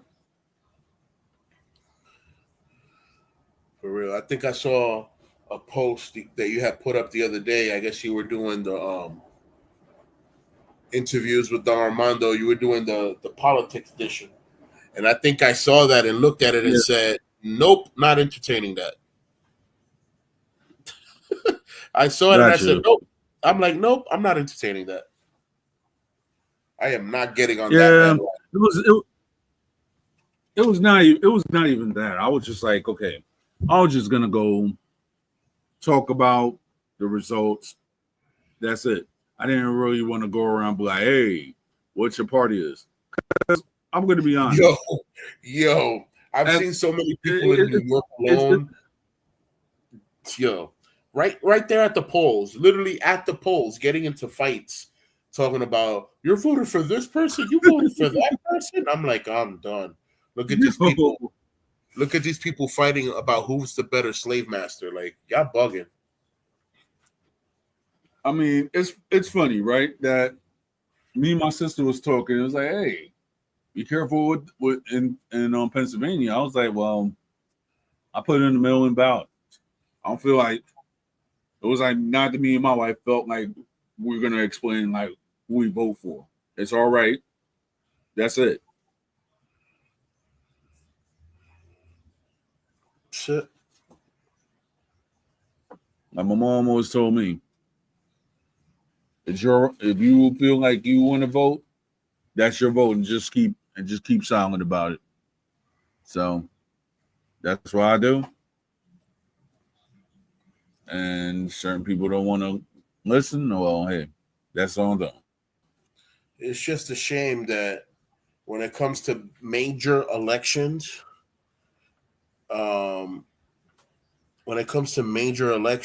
it really doesn't matter who we vote for. You know what I'm saying? What's gonna matter is the electoral vote. You know what's gonna happen from there on. Mm-hmm. Yeah. It's one of those. Exactly.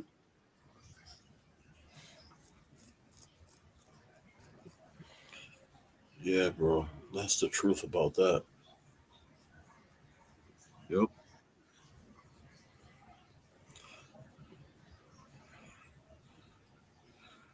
Let me hold on. What is this?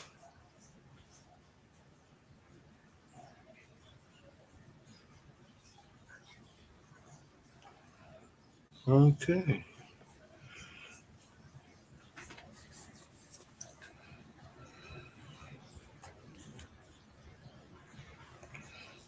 Hey, some people, these scammers have gotten real serious to the point where they're even scamming through text. Like Mm. I get a text message saying, "Oh, are you interested in working?" And I'm like, "What? So are you interested in working right Yo, now? Like we saw your resume online." I'm like, "I don't have a resume online. Why would I have a resume online? I don't trust anything online per se. Per se, obviously." I'm like, right, I right, text back. I said, "To who? To whom do you mean? Because if they say my name, I might be a little interested just because they say my name. But if they tell me, whatever they might right. tell me, I'm gonna know automatically what's going on." I'm like, to whom do you wish to speak to? Whose resume do you have? And they're like, "Oh, we're a company that does this, this, and that, and you can work from home, blah, blah, blah, blah." I'm like, "Oh, look at this. Scammers." Basically, and that's why I'm not really gonna entertain the work from home deal, because I know certain people that do it. If they want to teach children English or something like that via online, yeah, I get it. But when it comes to other to not non-reputable um sites trying to hit you up, I'm like, nope, I'm not feeling it. Not with it. Mm-mm. Pretty much. Yep.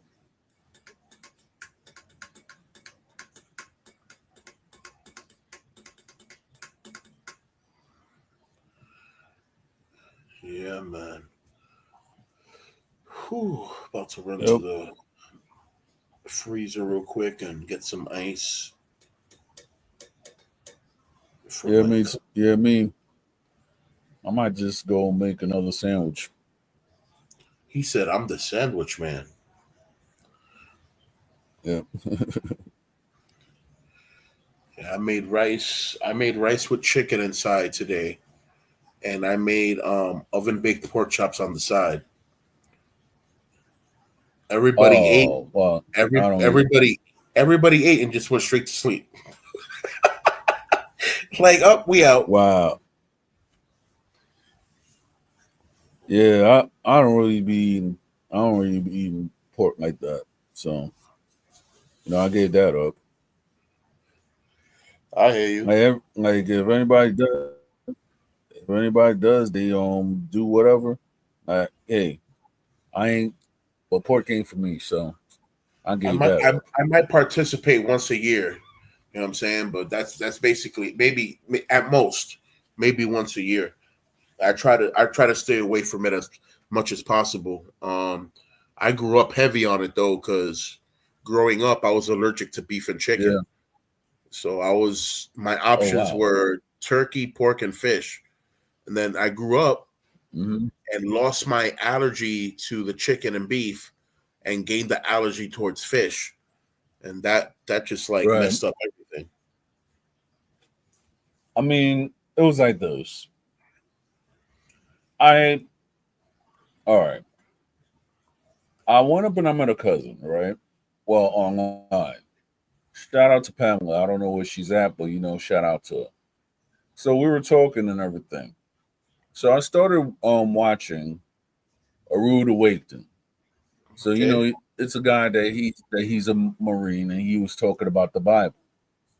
Okay. So if you hear, you have certain Christians who actually calls them who actually call themselves messianic Right. Jews. Yeah, So I'm one of them. I was actually listening to it and everything like that. And I sometimes do listen to it. And then after a while, I started reading about how people were being affected by pork and what pigs actually eat. And I was actually telling my mother, like, well, in 2013, I'm not gonna eat pork. At first, she actually thought that I was actually turning into a Muslim. I was like, no, mom, I respect them, but I'm not turning a Muslim. So, Yeah, Messianic Jews is I, basically a person that believes in all the traditions that Yahweh left behind, but believe in Jesus as Christ, not how the Jews are still waiting for Christ to return, like if he never came. You know what I'm saying? A exactly, Messianic Jew is someone that believes, you know, heed the Lord's laws, but hold your faith as a Christian. So it's basically exactly, what it's basically what being Hebrew is.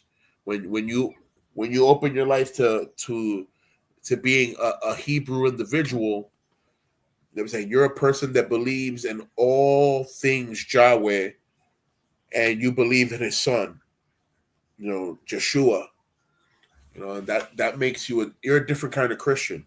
And most Christians only believe in Jesus, and they don't want to follow the Father's law because the Son got rid of it or whatever it is that they say. But in truth be told, everything works right, hand in hand. If you follow the Lord Jesus Christ in a way, to a certain extent, you're going to see that your life is not surrounded by sin anymore. You're going to see that your life is no longer being guided or followed by sin. Like you're not going to be enticed to be committing all these sins when all you're thinking about is salvation. All you're thinking about is you're going to church tonight. All you could think about is that message from last night. Wow. All you could think about is wow, that quarter was crazy. You know, yes, bro, I love church in DR, bro. Very different from here in America. yeah, it is, especially the Ladu Church. Shout out to them. I go to these churches here, bro, and it's more like a community center for believers. Like, yeah, let's rally together. It's a community center for believers, not necessarily people that are living the Bible or anyone that's trying to live in the Spirit. Just a bunch of people that say that they believe and come together.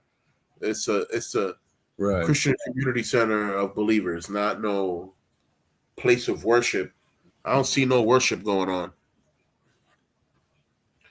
Ain't no real Christian church supposed to be putting up a Christmas tree during December, bro. That's a no no. mm-hmm. It's a big no no. I'm gonna go put some ice in my cup. I'll be right back. Got you.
I have a funny question. Just politics seems to be a random originality. What happened to Bernie Sanders this year? Right. I'm used to seeing him run every time. I mean, if you really look at it, I don't know. I mean, Bernie Sanders. I hate to say it, he's older than a lot of those other guys. So It's one of I the don't reasons know. why I trust him. Actually, Yeah. Another thing is, I think the Democrats, they actually self-sabotage themselves, but that's another topic. yeah, I'm not even going to get into that. That's one of the reasons why I don't like politicking about politics. But Right. Bernie, see, that's the thing about me. You don't have to convince me a lot with a lot of words. I'm the type of person that I'm easily convinced when I see your testimony and your background. Bernie's testimony, Right. you know how many rallies Sanders has gone to as far as crediting the black man?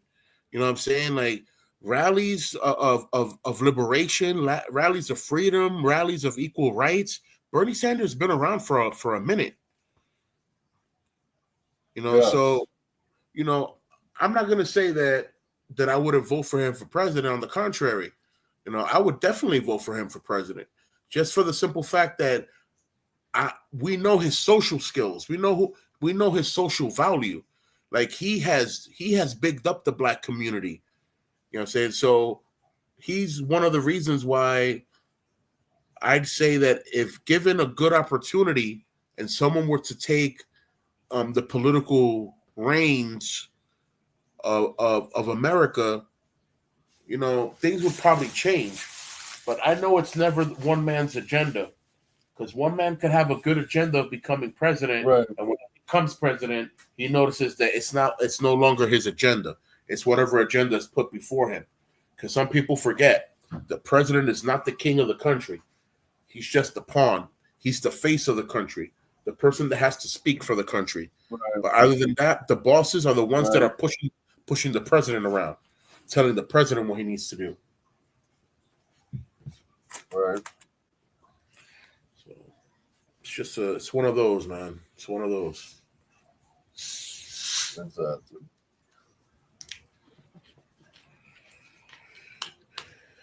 Yeah, bro.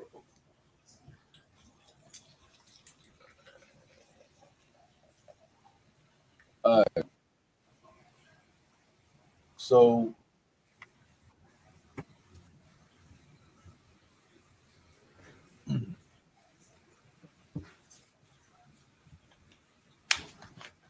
I got a question in the aspect. Okay. In your opinion, Yeah. why do you think a lot of Latinos went up in the ones that actually were Democrat? Why do you think that they switched Republican in your opinion? Because in general, Latin people are people that have already suffered a lot. So what suffering does to people is that it wakes them up. All right. So the Latin community, in its vast majority, is a woke community. And they saw the good and the bad of the things that have happened. So yeah, they see that person running again as part of the same party. They're going to change parties because they don't want to be a part of the party that has to do with the same person. Right. I mean, I've seen that in DR. In DR, a president comes in, he does what he does. If he messes up, the people change parties because they don't want to be a part of a party that has to do with that person no more. You know how many Hipólito Mejia people became Leonel Fernandez people in 4 years? Sure. Bro. Yeah. You know how many people were Leonel and then became Danilo Medina fans, and it's the same party? I'm like, y'all bugging, bro. Like, that's dissension. Sure. Yeah. But that's why I mean, bro, this is why I don't. I mean, if you really, yeah, I remember when it was just when I was growing up, it was 3 parties. Now in Santo Domingo, it's like 5. Bro, nah. Or, In but DR, but then there's again, 26 parties in actually, DR. There's 26 parties in DR. wow. I could probably Yeah, name but the all of them, ones but I'm that not were gonna. major, I could probably yeah, name all of them, but I'm not yeah, gonna. like the ones that I grew up with. I don't know all the other ones. The ones that I knew that was always on the news when I was here was the PRC, the one with Balaguer, the PRE, yeah, the red, the white blue, and blue. the red, the And blue, then the it white was and blue. and then it was purple and Purple and yellow. yellow. PLD. Yeah, the PLD. All right, So so check those this are the out. parties that I knew of. Okay, here we go. You ready? El Partido Right. Revolucionario Dominicano, el PRD. That's the blue and white, or white and blue, just like the PRI. PRI is under them. Right. They were made by Juan Bosch. Both parties, yes. Yeah, both parties. Even the PLD was made by Juan Bosch. Exactly. All right. Then you have El Partido Reformista Social Cristiano, which is the red party, Balaguer. Right. Exactly. Then you have the yellow party, which is the PQD, Partido Quisqueyano Dominicano, which was the Partido of Wessing. Rest in peace. Wessing was great person, bro. Great person. Political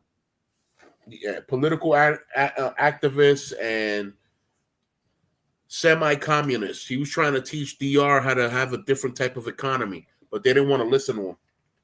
Too strong of a revolutionist. El Partido de Wessing. And then there's like another 10 parties that are sub-parties to some of the main parties. Right. But bro, there's mad parties, man. There's mad political parties, as opposed to America only has 3. You're either red, blue, or in between. Yeah. I guess they called them. I guess the other parties, they called themselves the Green Party, the Libertarians, and then just the Independents. So it's like, okay. Oh yeah, I forgot that there are people who call themselves the communists too, but I don't. Me personally, I'm not gonna say nothing. I'm not gonna doubt it, but I don't see them going anywhere in the United States. I'm just saying. I doubt it. The United States is already too strong of a monopoly the way they set it up for them to be able to revert and lead into communism. That's gonna be tough, too tough. Exactly.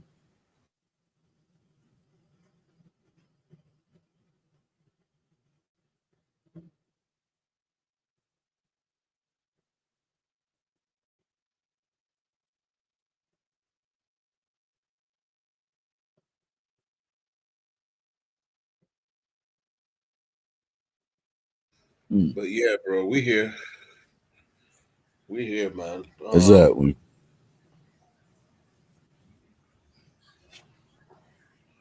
I remember one time El Torito said que hay más partidos que guagua banderita, meaning that there was more political parties than there were buses in the capital at one point. Yep. And that's sad, because that means that the transportation system is not effective. If you got more political parties than buses running the city, then it's a bad look. It's a really bad look. Yeah, it is. Yes, it is. Yo, I remember when I came to Santo Domingo. It was like around. It was 2012, the election, right? So I told my mom, like, hey, I'm going to Dominican Republic. She was like, "Mira, tú tan loco." I was like, "Why?" And she was like, "You're going over there when it's election season?" I was like, I told my mom, like, I'm gonna be good. I'm gonna be at Dad's crib. So when I came to Consuelo, I was like, yo, I was at my dad's crib, you know, chilling. Whoever won, I forgot who won. I forgot who won in 2012. Was it Lionel? Was it Medina? Was it Danilo? I forgot. I have no idea. Anyway, yeah. Anyway, I was just the next day everybody was celebrating Consuelo. And then it was some stupid song by that had a nice beat by the Teke Teke. Because I was like, all right, I didn't know what the heck. It had a funny sound to it. I forgot what it was. But I was listening to some song in the Teke Teke, and everybody was the usual, getting drunk. Um a lot of people dancing. I saw some cute females, but I was like, I'm not gonna risk it because I don't know which one's my cousin. So yeah. Dominican things. But people may never know.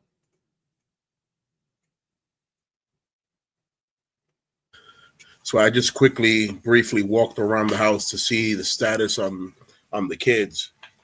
Everybody is knocked out. Everybody's knocked out. That itis hit so hard. Everybody's just straight knocked out.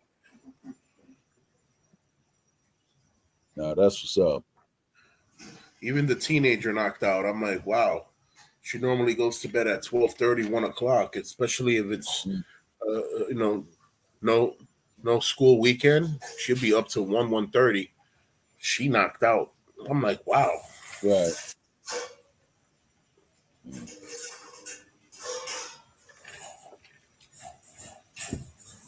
It's like they was waiting for it.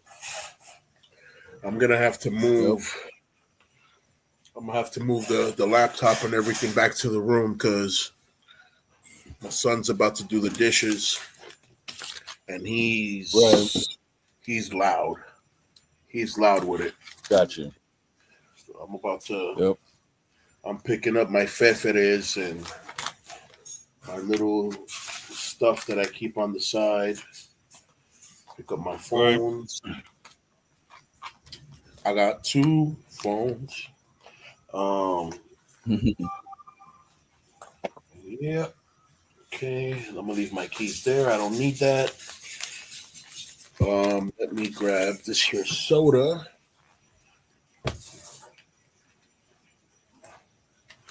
Refresca. All right. Okay, I got this. I got that. I got the cup. I'll be right back. Get the laptop. Yep.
All right. Disconnect. All right. I have the charger. So my wife and I have the we bought matching laptops when the taxes came in this year. Right. Nice. So since we have matching laptops, we have the same charger. She doesn't necessarily use her laptop at night because she's at work at night. So I have one charger in the living room, and then I use her charger at night inside the room if I need it or whatever. So that's cool. Yep. Definitely convenient. Exactly. All right. And now we're in the room where it's quieter. So, yeah, my voice will be heard more spunky, if you will. Gotcha. I'm like, I thank goodness for this basement, which I'm slowly but surely turning into like my little mini studio. Copy. I just think I just need some more pads, and I think I'll be straight. All right. Yeah.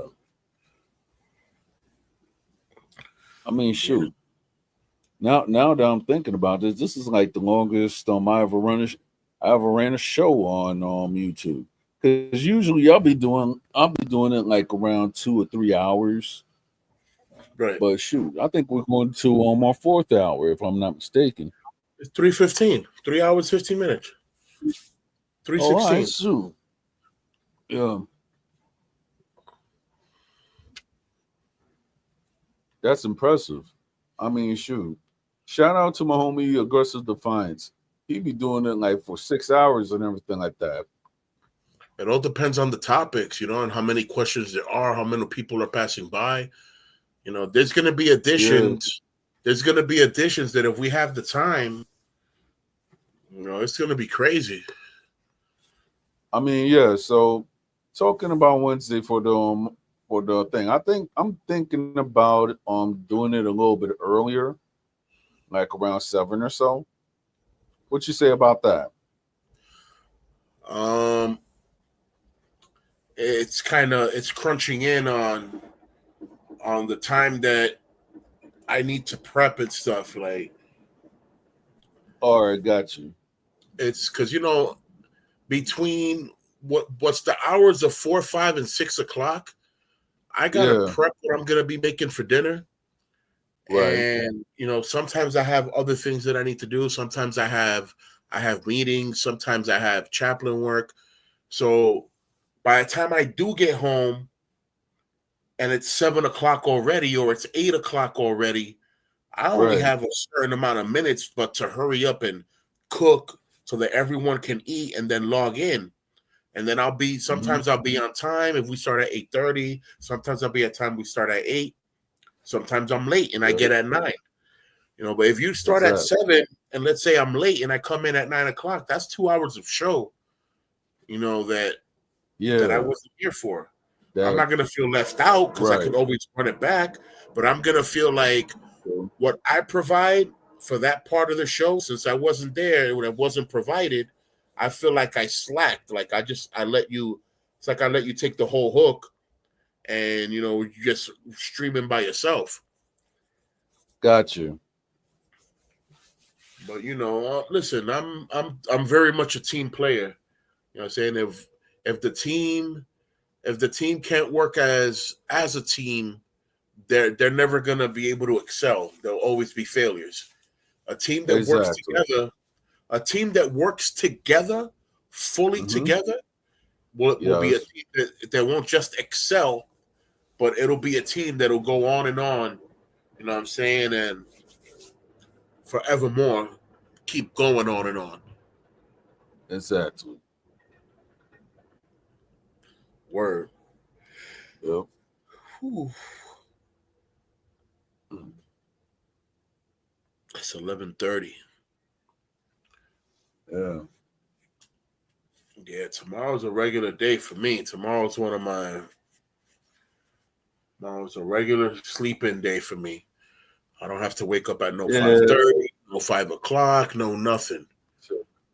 Yo, that's why I'm like, geez. That's why I love Fridays. The only thing is though is that when it is Fridays, it's just that the cat like early in the morning when I do wake up for work, she always wants her treats. Yep. I'm like, geez. You greedy cat. I mean, as you know, I have shown her on the channel for some time now. She's a cute tuxedo cat. I just finally found out what breed she is after like Okay. 500 years. So yeah. hmm Let's see. We got our first. All right. Gotcha.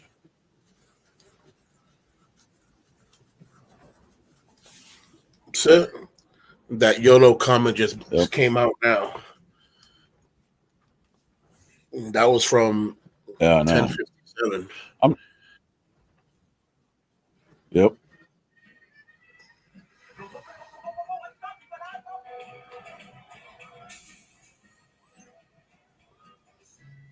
Yeah, shout out to Somos Calle 30 Shout out. on Instagram for yep.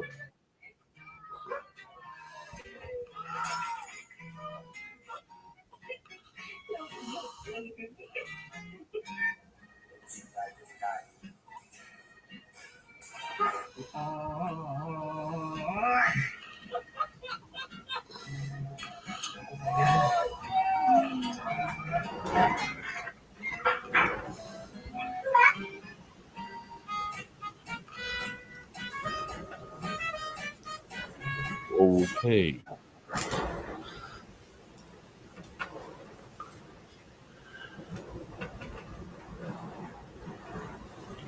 Okay, so all right, the wind is kicking on. Yep. The wind just picked up furiously over here. I'm like, okay, relax. Got me talking like Denzel. Okay, you can calm yourself down now.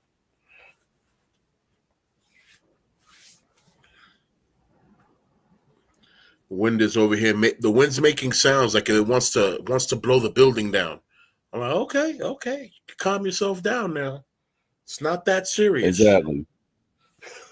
I don't know Yeah. how it is in Philly, man.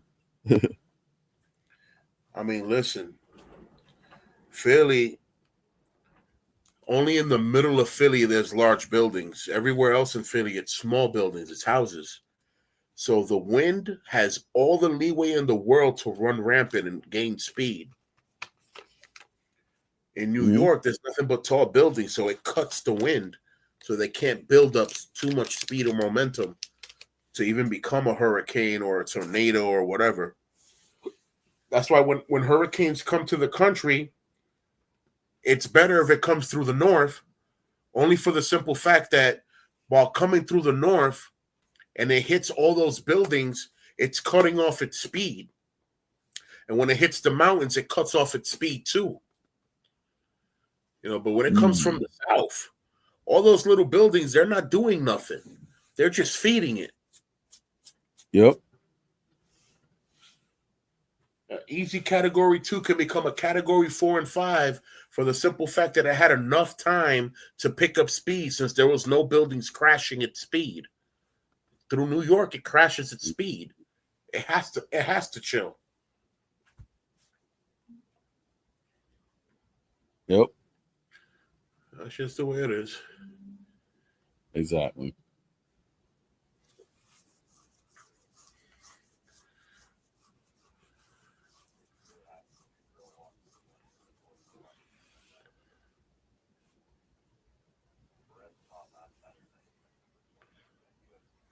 Yeah, man. Whew. I am, como decimos en la isla, enrolando un leño.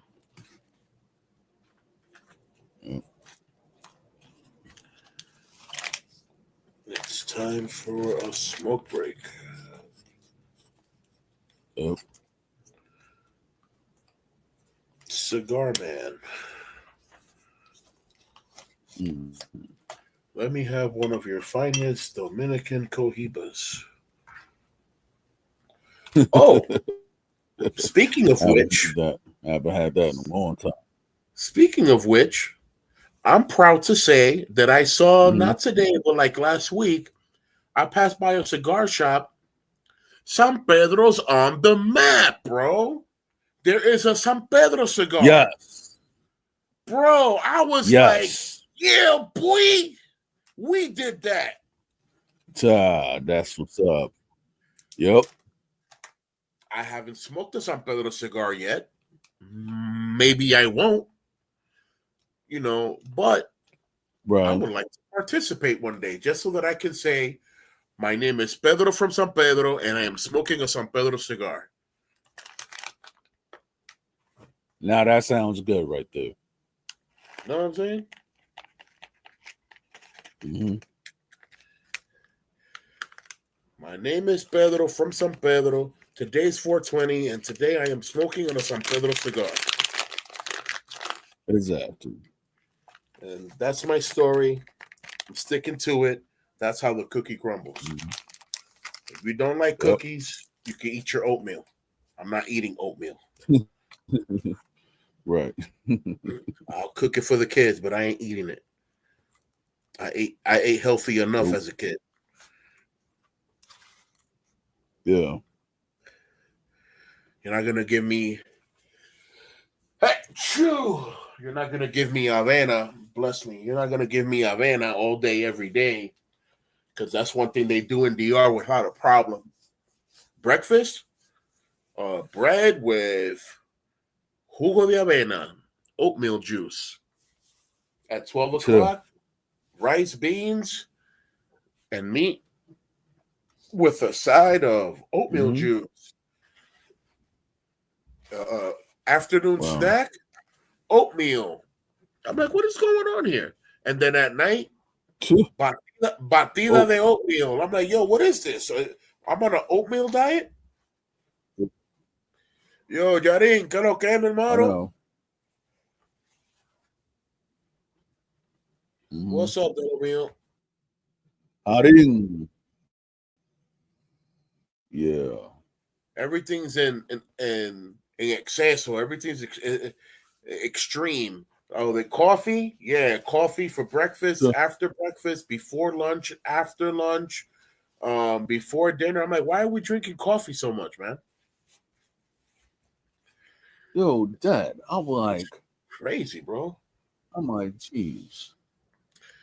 Yo bebía tanto café. I used to drink so much coffee in DR, bro, that coffee started giving me acid. So, that's why I stopped drinking coffee. I stopped drinking coffee after that. Like, you know what? That's it. Yeah. Now it's periodic. I might drink a coffee once a year. Right. It's not like I need the caffeine. I drink Coca-Cola for days, and I'm trying to quit that too. Yep. Coca-Cola is bad for you, man. I mean, the only thing I drink a Dunkin' Donuts like 2 times, but then there's a guy who's Colombian in my job, right? I'm like, I don't know how you do it. The most I could drink in a day when it's coffee is 3. 3 coffees a day? This guy drinks this guy drinks like 8. I was like, what? There'll be certain occasions that I'm like, okay, I'll drink 1 coffee and I'm good for the rest of the day. I don't find tea exciting, Jaring. That's the problem. That's why I don't drink tea. I don't find tea exciting. Like, I don't see the purpose of tea. Oh, you're making my water taste good. My warm water tastes good. That's it. I don't feel like tea does anything for me. It doesn't energize me. It doesn't wake me up. It doesn't give me a boost of any kind. I'm just drinking healthy water that tastes like something. I mean, I ain't gonna front. It depends on what type of tea, though. You know what I'm saying? Because it's like, okay, for example, Chinese and Japanese, right? They have all the herbal teas that we can never you know, fathom of, right? Oh yeah. Like, exactly. So all those teas that they have, you taste the difference.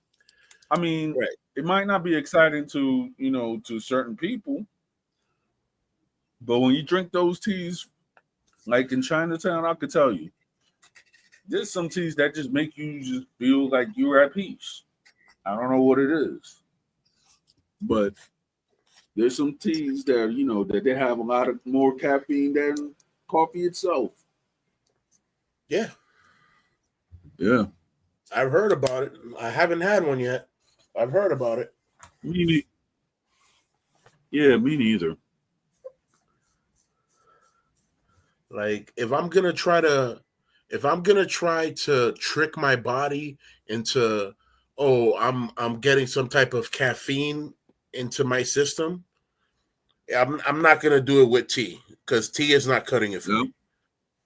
It's not cutting it for me. Mm-mm. We're not doing that. You know, I make tea Right. for Mrs. and she loves it, but I'm good. I don't feel like. You see, now that's different because there's certain teas that are good for certain Yeah. things. Your blood pressure, Right. cancer, cutting down fat, um, revitalizing the mind, um, the lowering of the blood pressure. That's for the heart. That's what tea is good for. You're drinking a warm substance that's going through your system and it's declogging your pores from the inside. Not the pores, but the veins and everything else. If you have grease in your nerve system, you know what I'm saying? You have grease going through your bloodstream, you know, that's for. That's what that tea kicks in for. But other than that, I'm good. I don't have no passion for it. If I'm gonna drink something, I might as well just drink some coffee and get it done with. Mm-hmm. You know. But for real, I'm just drinking hot, warm water that tastes like something, and that's it. Nah, nah, I'm good. I'm gonna leave the Yep. tea to the tea lovers, and Mm-hmm. when they figure it out, they can tell me, and then I'll figure it out.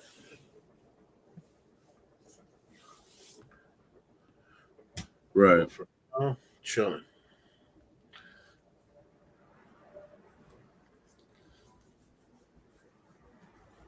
Sheesh, man, the wind is really trying to knock my building down. Yeah.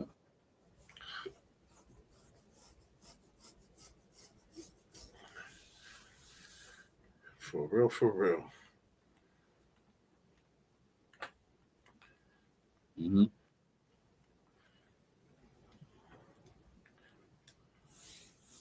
Right, I got my cousin calling me from the system right now. I don't know how long this call is gonna be. I don't give him a time limit because he's calling me from inside the belly of the beast. So I don't Gotcha. try to I don't try to give him a time limit because sometimes we only talk once a month. So let me Right. take this call. I will see All right. you anytime you hit me up on WhatsApp, obviously, but I'm gonna definitely see you on Wednesday. Um, Followers, Yep. listeners, got the legendary Maestro de Karate de San Pedro. I found him, or he found me, and we're gonna have him this Wednesday. So tune in, don't tune out, stay focused. You're ready. Until the next time, to all my peoples, friends, family, and friends of family, and so on and so forth. Many blessings from the Lord to all of y'all. Be safe, stay woke, stay vigilant. Us. Us. Yeah. So tune in for next week. Well, okay. What's good, bro? Hey, what's good? How you been? I'm chill. I'm chilling, you know. Yeah, me too. Been a Yeah, weird week, but, you know, I'm chilling. How's South America? it's all right. It's all right. Yeah, like I'm Yeah, in the country part though, so a lot of times I pretty much am out the way, so I don't really don't be in the city too much. I'm by like right. Cali, Colombia. Well, Cali, Colombia though, there's a lot of you know darker Yeah, Colombians there. Yeah, but they those, cool though. yeah, because those like one of my homies. Shout out to Socio Chile. Yeah, Yeah, you know, he's out in Colombia as well. yeah. So Like I'm the just DR wondering. is all right though, but I only like sticking to our region though, because sometimes other region them people could be kind of funny though. You know what I'm Yeah, I saying? mean, So, yeah, I don't really don't mess with everybody though. A lot of people got the we think that all of us get along. I was like, nah, that ain't true. no, it's not. I Yeah, mean, me personally, I never been to. I'm gonna be honest. I never been to the Cibao ever in my life, but the way that some people be acting, I'm like, yeah, no. yeah. Getting interesting though. Yeah, that's why I ain't really was. I've been to the sea bio, but I see how some of the people where they maybe kind of like, nah, I'd rather stay to the side I'm from. Basically. Like, yeah, so, and But everything. Yeah, yeah, but I feel like, you know, I will love to explore the country a little bit more, but at the same time, I'm like, let's see. Okay, which town do I have family in, and which town that I could get locked up for for speaking Spanish and the ignorant person will think that I am from somewhere else. Let's yeah. see. The sea bio is kind of dangerous though, because a lot of them they not as mixed. Like a lot of people don't know the history of sea bio. A lot of them, most of them are descended from Spain. They're not really tri-racial like they try to claim, like the rest of the other Dominicans are. Though that's why some of them act kind of funny like that. Yeah, and If then you notice and you you know, look at some of them, what I'm saying, you see the Spaniard in them. You don't really. and then you and then you see Yeah, some and then you see certain people who actually look like that they're descendants of Arabs and everything like that. I mean, look at Abinadi. yeah, no. This one, he's from the Cibao, so therefore, you know. hmm Yeah, it depends though. Not all of them ain't bad though, but they do have people online that make them look bad, pretty much. Oh, oh yeah, of course, Because a lot of people like from my region and stuff like that. Every time I be seeing them online, they be having fun, exactly. And then some of that stuff they be talking about, and I'll be like, man, I can't relate. I ain't never heard nobody talk like that. Not when we I from, mean, because it even got to a point that there was a guy that is from the Cibao, right? hmm And he went up and tried to claim that the merengue was actually invented. That was invented in Haiti. I was like, no, no, it wasn't. If well, anything, it came from your region. It's a known fact. The merengue came from the Cibao. That's it. yeah, yeah, that's a fact. It's got a lot of African influence. Yep. And then, but they don't want to. Some of them, I noticed though, they kind of have a problem of giving they black side a little bit of credit. I like that can't be that damn. You know what I'm saying? Because a lot of the music though is mostly, and you listen to some of the, and then a lot of the history prove it. So I mean, like, think about it. For Santo Domingo to actually call Jose Tomateo hmm in 1962 the king of merengue, I mean, you got to admit he was well loved. yeah, it was well loved. Yeah. And he had a lot of good I people mean, and stuff like that.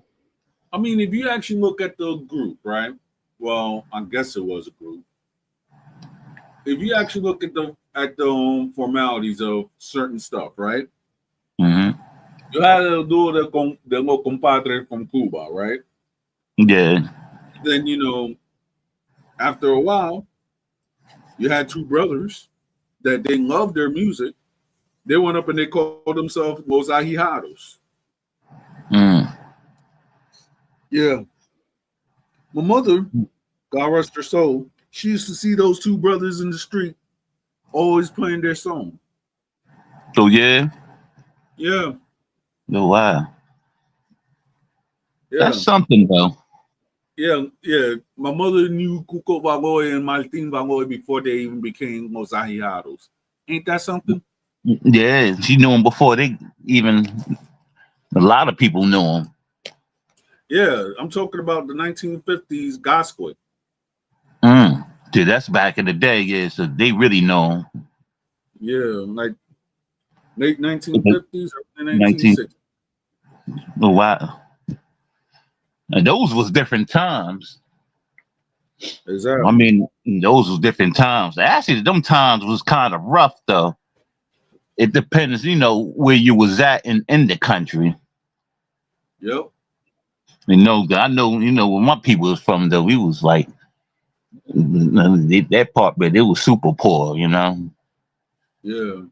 And that's why I be looking at some of them people. I'd be like, man, they really though. Even in Dominican Republic, how the way a lot of my people's how the way I grew up and live, I still can't relate to them because you know Yeah. what I mean. I grew up so poor that and that's something that they will probably cry their eyes out if they experience some of the stuff I did as a kid. Yep. 'Cause I grew up in one of them houses when when it rained, one of them tent rat strat Yeah. wood houses. And so that's why why I'm kind of humble or I don't treat people bad.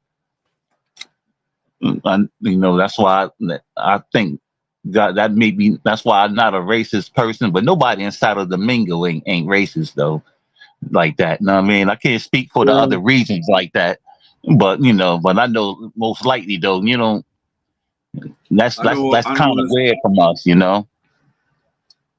Yeah, I know. When I go to San Pedro, they Yeah, look at San me, Pedro. and, Yeah, and, they not. and then if this is before I got married. Mm, So if a female liked me, it didn't matter what color she was. She'd give you a smile and then her number. hmm. Yeah, Yep. because that region though, we did like least. That's why I said we got to make it normal to speak for our region. You know what I mean? Don't let them other cats like from these different regions try to tell us our experience though, because and like Yeah. you I said, mean, San Pedro and like I said, we ain't Santo Domingo. We ain't really ain't live wasn't like that though. Everybody got along. We didn't care what color you was. But thank them you. other I'm like, regions was different. Was different. So that's they see Bow, that's their problem. We ain't had that kind of problem. it's like to the point, right?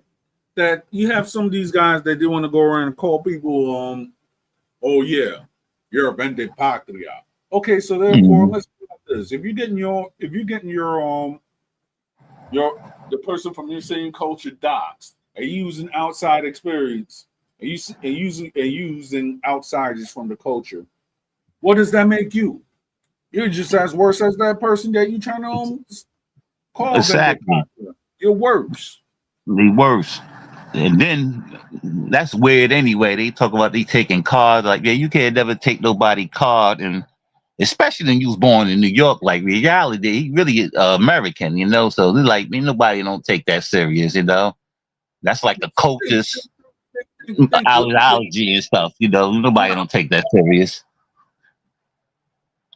I don't even take that. Oh, could take your car. I'm like, yeah, right. You Yeah, ain't yeah, gonna right. go around and ever to that because at the end of the day, the people that could take my card, God rest their soul. They even was Hmm. like, even my mom Dukes was like, yo, he doesn't speak Spanish like that, but guess what? He's like he's more Dominican than me and the father. We were born there. Like Right. I never seen the son have more Dominican flags and everything like that. And that was me. Mm. Like sometimes I went on beyond and out, but guess what? I am who I am, and nobody's Yep. gonna stop me from being And who then I he am. don't understand that he go to San Pedro, like them people gonna turn on him before they'll turn on you. He ain't from there. You know what I'm saying? Thank That's you. what I be trying to get to their head. You can't get my people to turn on me. Them people ain't gonna never turn on me. Because you're not from where I'm from still. You know, they gonna look at you like you're an outsider. Them people will probably will tear you up. You know, they talking about I'm not wanting no Dominican. They gonna look at you like, man, you ain't you they gonna look at you and call him a gringo and attack him. So, you know, I like that's why I don't pay attention to that. It's like the people you Yep. know in real life, you know, it's like you don't got no power. You can't make nobody turn on you. The people that love you always gonna love you, you know. Yeah. You know, that's them. Thank Like you. some people though, that online though, they need to cut it out. They don't got no power. And then those was Nah, Dominicans they back in really the don't. day. And those are Dominicans was back in the day that was scared when we was out there fighting and stuff like that. They was the ones who was in the house scared though, because one of my Thank boys you. from his I'm like, neighborhood had told me about him. He was like, nah, he just run his mouth, you know what I mean? He ain't like that really. He thought I I'm like, wasn't yo, gonna if you find really out. look, I mean, me personally is this. We already found out who that dude was to the point. I'm only like think about it, right? When me and Hmm. this dude we had the argument and everything like that, and he was saying a lot of disparaging things about my wife. I went up and Yeah. I went up and I told him what I was gonna do. Guess what? I'm gonna call the cops on you. I'm like, let's put it like this. You saying that you want to go around and hit a person. And then when the person goes back, you saying, I'm gonna call the cops on you? Let's see. Like, like, like let's keep it real. Yeah, he You did say that to somebody before too. In Washington Heights, some guy was gonna want to fight, and he had to call the police on him. Yes, I was like, man, he's like all that stuff though. I think that's why he don't be up there like that. You know, he yeah, be playing yeah, with people he fooling these women on TikTok and stuff. But I was like, man, the people that got people on the streets, man, we really could find out your card. Cause he thinking I don't have no cousins in his neighborhood. I'm like, man, like, everybody, most Dominicans got cousins in Washington Heights. Even though I came up thank in you. Brooklyn, but they ain't like to get find Yep, out. The Bronx too. yep. Dude will go around and be up in the video acting all scared and stuff like that. But then like, yeah, Mhm. look at these guys in our parade. I'm like, well, guess what? You're the cornball, so therefore, guess what? I mean, like, it Mhm. doesn't take it doesn't take how shall I say um, a rocket scientist to know that if a person's like in their mid 40s and they want to go around and call a person a bum and everything like that, but yet they want to complain about all the places that they've been kicked out at because there was professional squatters. I mean, like, come on, who's really gonna take you serious? And then you don't got no children. Like how you Mm, talk about all this how the legacy heck and is all this how in the future, and you don't got your the heck, own future yourself. Like you can't talk about stuff like that. You only got your own legacy going. that's like that's like me. I'm married, and I have my wife, right? And if, Right. and when God blesses with children, we're And at gonna least have you children. married too. Yeah, but Hmm. this that I've seen with a lot of these idiots, right? They want to go and they want to attack married men, right? Men that they Right. see that could have a chance or who are doing better than they are because they rose from the expectations that they have on certain people. And then when they see that, that's where you see the hatred comes on and all Yup. this other stuff. But yet, all the people that they insulting, I saying Vende Patria and all this stuff. I'll tell you the real secret. If you look at how this guy, he actually be dissing women. Most of the women that he be trying to say with that I'm gonna take your car crap are women that Mhm. reject, women that don't want him. I Yeah, mean, they don't like, believe in his ideas because come they on. really though, because they really what they do. They really, if I see some of this stuff, I mean, some of the stuff they be saying, but on the secret there, they really teaching hate because really, believe it or not, like some of us be dark, but they don't believe that. You know what I mean? They see a dark skinned person. I see somebody in the comments and on this stuff, but they're quick to call anybody with darker skin a Haitian in a minute. So I like, yeah, you like that's that C-bow. I mean, Yeah, you're hatred ignorant. stuff. You know what I'm saying? That's why I kind of stay away from them because I notice there's dumb people from that region that do that, and they ain't the whole C-bow. They notice it to be from like Yeah, certain there's places and stuff. sometimes. Yeah, I could tell you this though. Like when I married my wife, I was like, okay, Hmm. because I've always heard of that like the misconception. Like, okay, well, all right. Hmm. So I went up and I met my wife's family, and guess what? They got to know me and stuff. But guess what? A lot of them, they actually, very respectful. They actually be looking on my Instagram and everything like that. So Hmm. much love to them. You get what I'm saying? Right. So Because it's still individuals, yeah, yeah, Because exactly. yeah. Because I don't cop. All of them ain't like that. Believe it. I know that. You know what I'm saying? I know that. There's there, there's Yeah. there's Everybody some ain't that, like that. there's some that whenever like out here up in Philadelphia, it Hmm. doesn't matter what color you are. Like, yo, you Dominican? Like, yeah, we help you out, and that's it. That's it. Yeah. Like, and that's how it used to be. Yep. Believe it or not, if you had like maybe 5 Dominicans in one hood, right? And Hmm. they're like, oh yeah, you Dominican. Even if you knew the English, if you didn't know Spanish or not, right?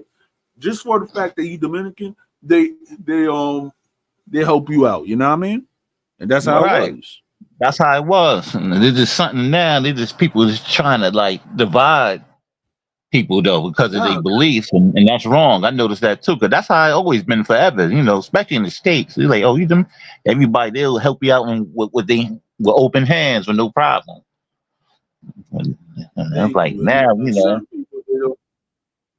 No, now it's like okay, it depends because you see, it's like it's not so much of like how should I say a culture shock Hmm. per se, but it's like okay, you got certain people that they lost their morals. You know what I'm saying? Think about it. Yeah, You have that's certain true. people that you have certain people that follow blind consumerism, right?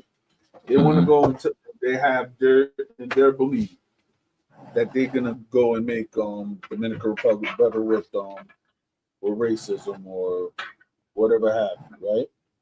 Yeah, So the people that actually believe that jargon or quote unquote word salad, like how people be saying,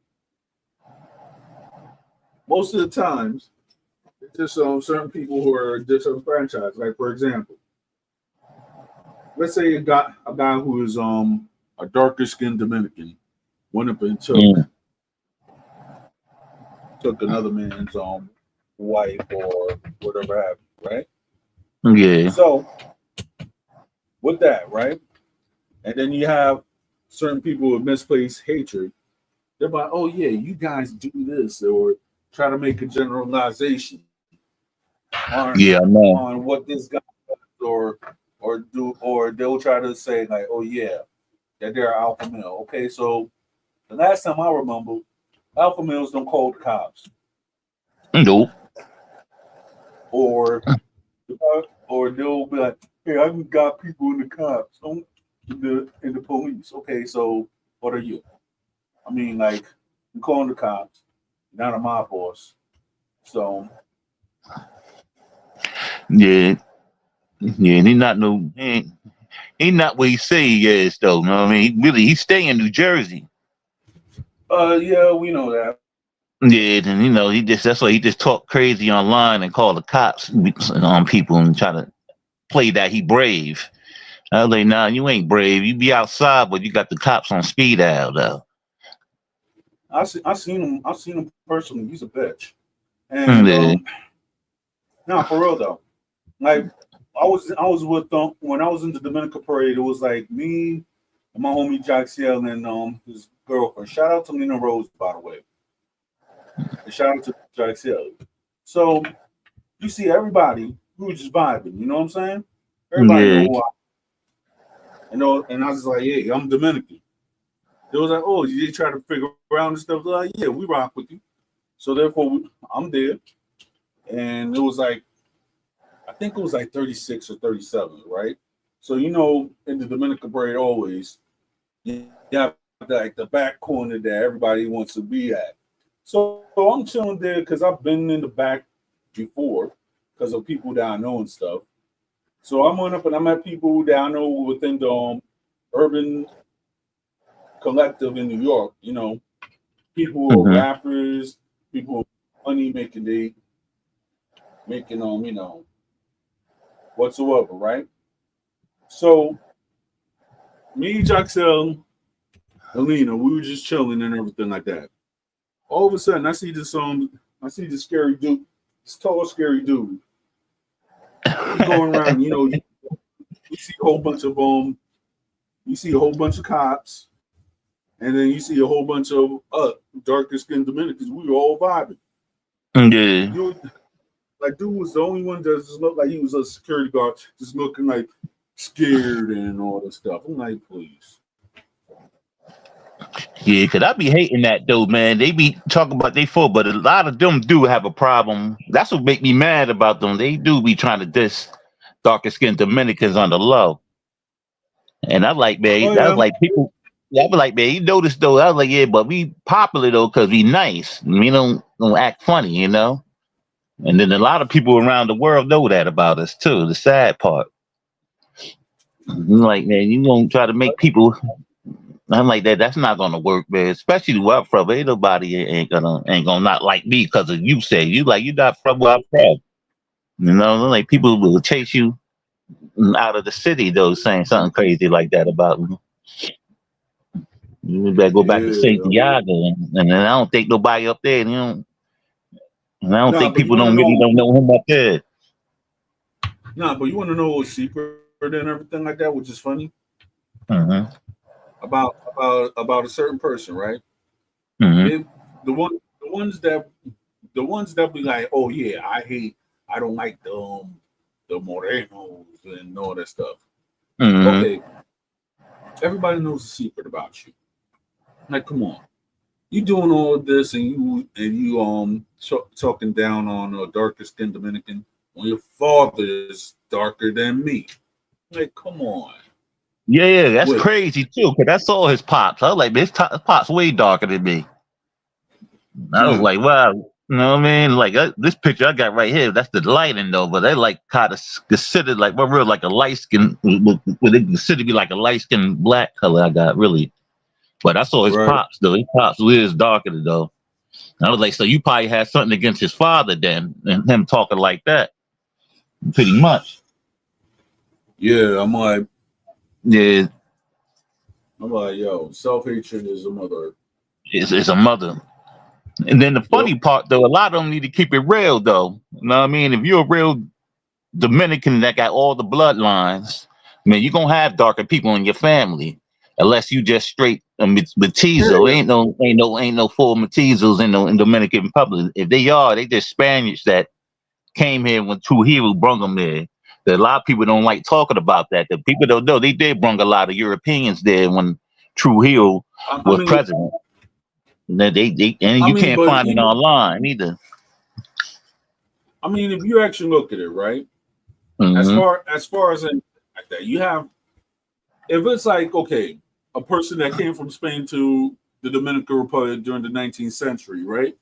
Yeah. Depending on the bloodline, the socioeconomic status and who you was raised in and Mhm. everything like that, it'll be Yeah. very rare.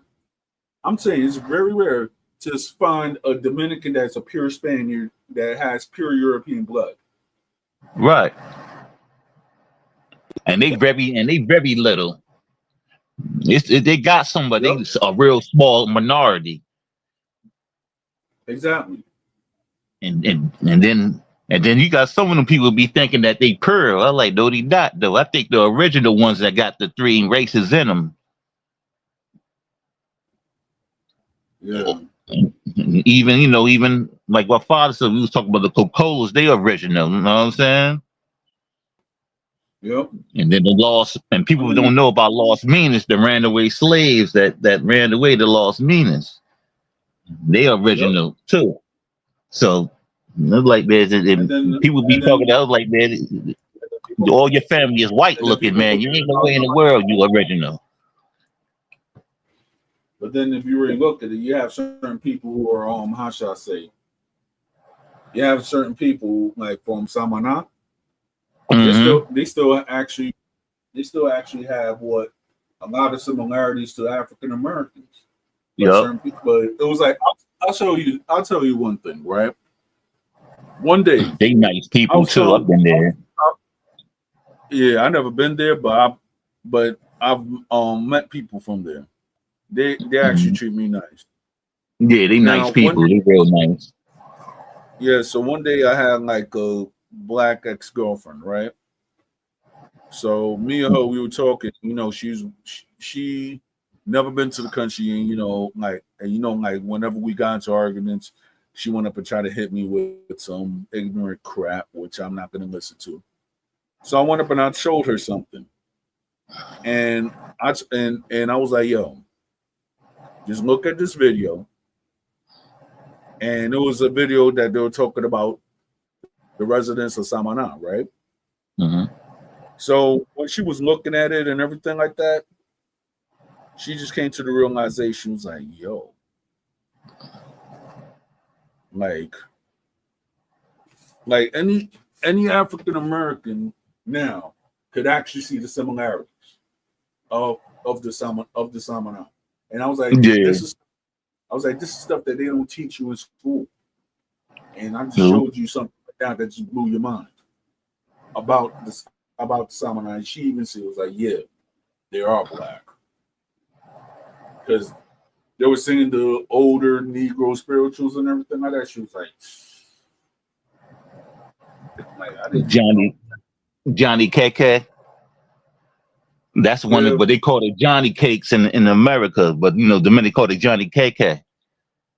yeah, I actually thought it was West Indian because because I Hmm. have like cousins of the same kids. They'll be making Yeah, that. yeah, they do that too. Actually, it's kind of like a shared thing. Mm, Yeah. It's a shared thing because the people in the Caribbean do make that. I forgot what they call it though. I think they call it something different though, but they do it too. Now they call it Johnny Cakes also because Oh, they do. Oh, like okay. yeah, because like I remember my aunts and them they used to make that. Mm, Yeah. yeah, yeah. Because I had people on my father's side, and I think on some of them though, they was from Saint people's from Saint Cakes too, and they used to make that. They used to make a certain southern dishes. Certain Yo, dishes they made was very Caribbean. That was so different. talking about it, so talking about your hottie, talking about your Hmm. family that were same kids. So what was their English last name if you recollect? The Catskills. Hmm. Yeah, I don't think I'm related to them. I Yeah, know I know that I'm like a member of 5 families out there. So yeah. I might have to talk to one of my elders if they still know what it is and stuff. So yeah. Yeah. Cause I do like my father said they got like they got like a real strong coach. They kicked them. A lot of them still got their names, and then and nobody ain't never and not nobody on that side don't have a Spanish name though. All of them. You know what I mean? Have that name. When they get married, they name all their kids that and everything. Yep. Yeah, they like, and then they speak English too. Some of a lot of them. Yeah. And that's And how the patois. anomaly could be.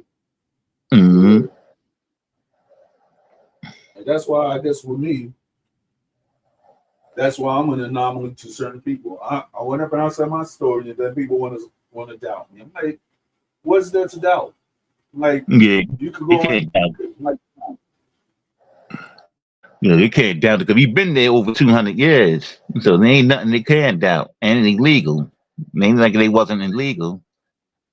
yeah, And then we ain't never did nothing to destroy they ain't never did nothing against the country, never did no kind of unaliving or none of that crazy stuff. So yeah. And then on top of it, they want to go.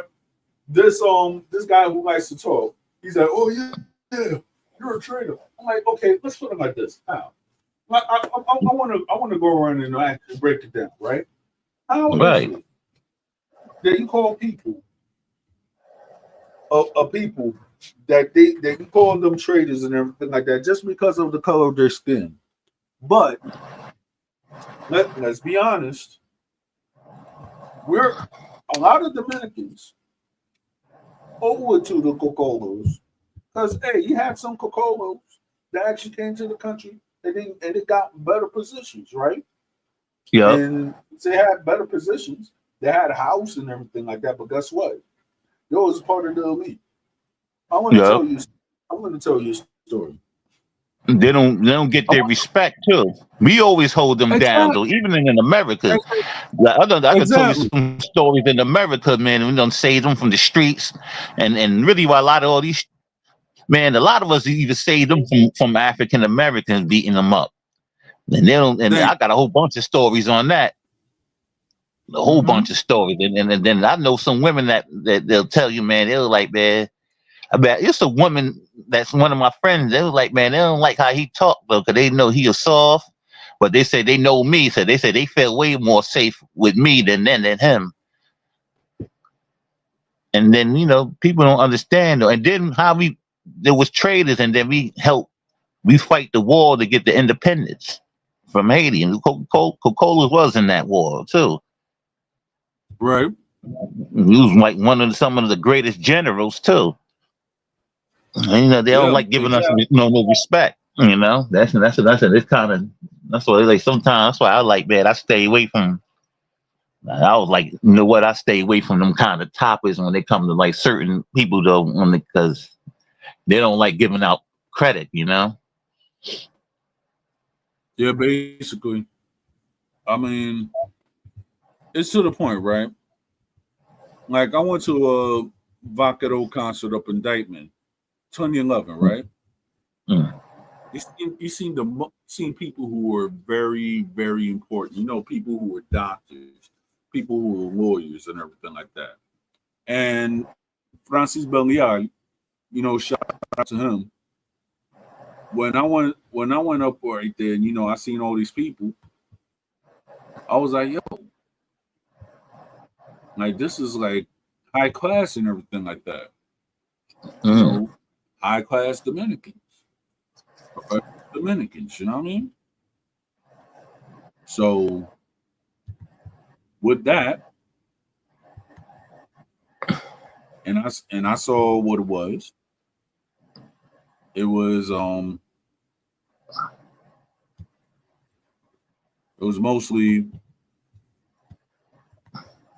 people who had like a lot of say so if it were to come to the political spectrum, if it were to, Mm. but you could tell that these people were actually that they were actually dignified people. So when I went Mm. to that concert, I saw how stuff was done. I saw how Francis Belliard was a good manager and everything like that. How he actually set up things on how Vaquero could do stuff. I was actually in the background, just watch it. So therefore, you know, shout out to Francis Belliard for that. And he actually thanked me for showing up. Mm, And me and we that's what, still talk to this day. it's good. You got some good people out here. Definitely. That was great though. Yeah. Build a good Mhm. connection with them. Yeah. Yeah. It didn't. There's a lot of Coca-Colas that got a lot of money in the Dominican Republic too. They don't be broke. Like, a lot of people don't know that. Exactly. A lot of stuff. A lot of Coca-Colas own a lot of stuff though. And some of them man do better than the people that they call themselves the pearl. They're like, man, ain't nobody pearl blood. Because some of these people think that, they look close to Spaniard, they think they pearl. Like, no, you not, daddy. You like, you probably from that European migration and shit, and try to lighten up the country. That's why you look like that. Because people don't Yeah. understand though. Yeah, like people don't want to keep it real. And I was like, yeah, it's like I'm quick to I talk mean, about certain that, but people. yeah, well, Yep. that's what I learned though. I was Exactly. like, man, I was like, sometimes you be trying to like, let's just stay away from certain people on certain topics and deal with good-hearted, God-fearing people, not people that is trying to like start trouble and put fuel in the fire and make people fight and hate our neighbors for no reason and stuff like that. Cause I ain't never had no problem with our neighbors in real life. So Right.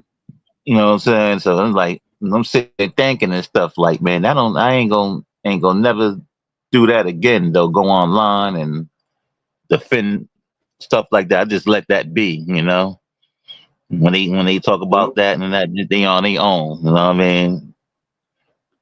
Exactly. Yeah. Because really though, when you go join stuff like that, you make people.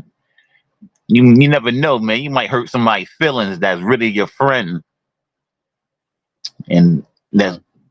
that probably Haitian or something, and then over a Dominican that that's probably your asshole that you don't know in your life. They ain't to me. They ain't worth it. No, You it know? was really not. Yeah, they're not worth it though. Mm-mm. Because nigga go, they ain't never treated me bad. So I was like, man, I ain't really. I thought about it, man. I was like, man, I ain't doing. And I don't care if they talking bad about outside or we defending outside. I just not join that kind of stuff no more, man. That just is a waste of time and energy, and it's pointless. You know what I'm saying? It's just people just need to learn how to agree to disagree and leave it alone and live life. Right. Yeah. It's just but yeah, man, Colombia is alright though, man. When people be like to party and dance and stuff like that. But the only thing though about Colombia though, like they on them passport bros. Because what they do Yeah. wrong, what the passport bros do wrong, they think people in Latin America don't understand English. So when they come down, that's why a lot of stuff been happening to them. When they go down in the country, they be robbing them. A lot of them be getting robbed and poisoned because they be how the way they talk bad about the women, like all of them just easy and all that. They think they don't understand that. And I'll be wanting to go on one of them passport bros channels and tell them though, like, man, how the way y'all talking, man, y'all making yourself a target. I But mean, I had I'm not gonna save them. That's they don't have no common sense to think about stuff like that. That's on right. them. Mm-hmm. Because a lot of these places, man, and a lot of them, especially a lot of the women, man, understand we go to school to learn English in their country, in Exactly. Colombia and DR and all these different places. They understand what them passport bros talking about. They think they don't, Exactly. and they be watching their channel too. Mm-hmm. The YouTube is It's like everywhere. I was like, man, it's like to the point, right? That when I see people who are the passport bros, right? You have some mhm, the one the ones that actually, that they actually go to a country, they have the reverence and they have the respect, right? Those that, Yeah, like, for example, they shout out to my cool. homie to J Rod. I don't consider him a passport bro. He's an African Yeah, American guy, but you know what? He actually he actually make videos in the Dominican Republic, and he's actually one of the respectful ones. You know what I'm saying? But then yeah, when you actually have certain people that, but hey, I'm living in North of Dominican Republic. This is Sex Island and all this other crap. right. Hold up. Like there's one dude I respect too, though, cause he go and do cultural things. I don't know. You heard of Check in Effect? He Yeah, all I heard. right. Yeah, Yeah, he cause cool. he don't be bashing. A lot of times he hang out and stuff, but he actually go to places to learn the culture. You know Exactly. what I'm saying? Him and another dude called Ace Live and stuff like that. They do like cultural things. So you know what I mean? And I don't really consider them passport bros because they go in places and have respect for people culture and stuff like that. Hmm. But a lot of them other dudes, man, they don't they chatter, they'll be having no respect. And they think women don't know what they talking about. Yeah, man. Yeah, They ain't cool. What yeah, they'll they be ain't doing, and cool. then the next. And then they cry when they talk about they got robbed and stuff like that. It's like, man, how the way y'all talk on YouTube, don't think them women ain't seen you on YouTube before. YouTube is universal. Yeah. Yeah.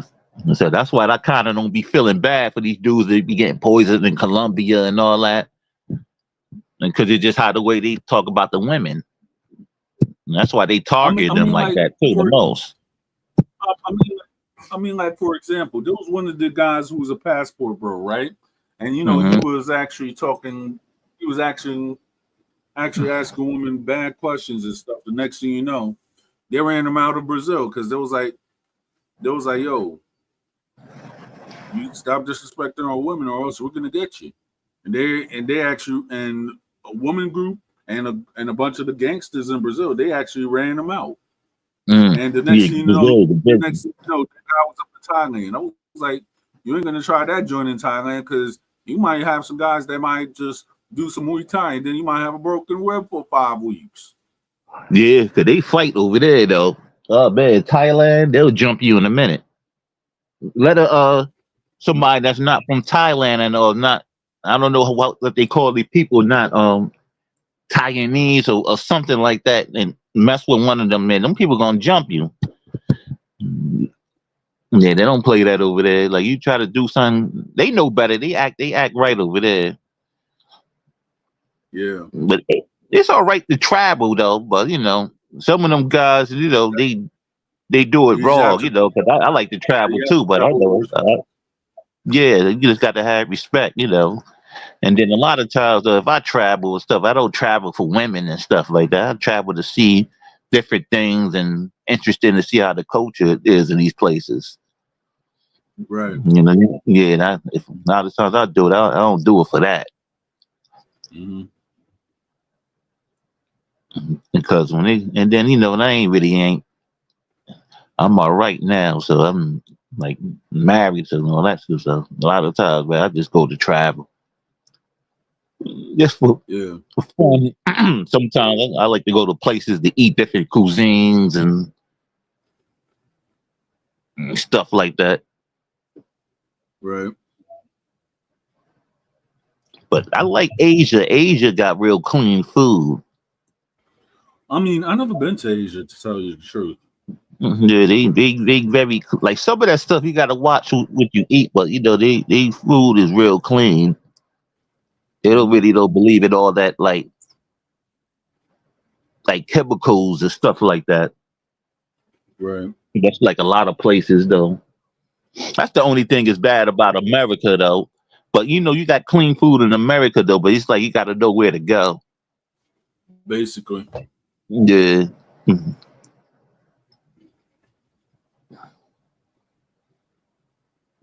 But America is not as bad. It just depends how the way you live and where you at. Right. Or sometimes you can live in the bad neighborhood, but a lot of times you buy your business and be careful. A lot of times you be all right. Yep. A lot of times it's just all how you carry yourself. Yep. I know I had lived in the hood for years, and at one point I didn't get in no kind of trouble or none of that stuff. You know, it Yeah. just depends how you live. Basically. Yeah, well, Haring, I'm about to call it a night and everything like that. Oh, okay. Yeah, man. Yeah. Yes, yo. This black Dominican poppy is tight. Yeah, yeah, that's good though, man. That's why I like join though, like you and Pete and all that popped up. Cause I like, man, a lot of us is cool with it. All of us need to stick together anyway, though. You know, nah, that Basically. guy. Yeah, because you Yep. know, everybody ain't know what I mean, don't like us for certain cult followers, but you know, other than that, most people love us, though. You know what I mean, that's like a very small minority. Basically. And that's why Mhm. I keep pushing. Yeah. Yeah, man. Hmm. Yo. I'll catch you later, man. I'm about I'll to catch close you out. though. All right. All right. Good night. Good night.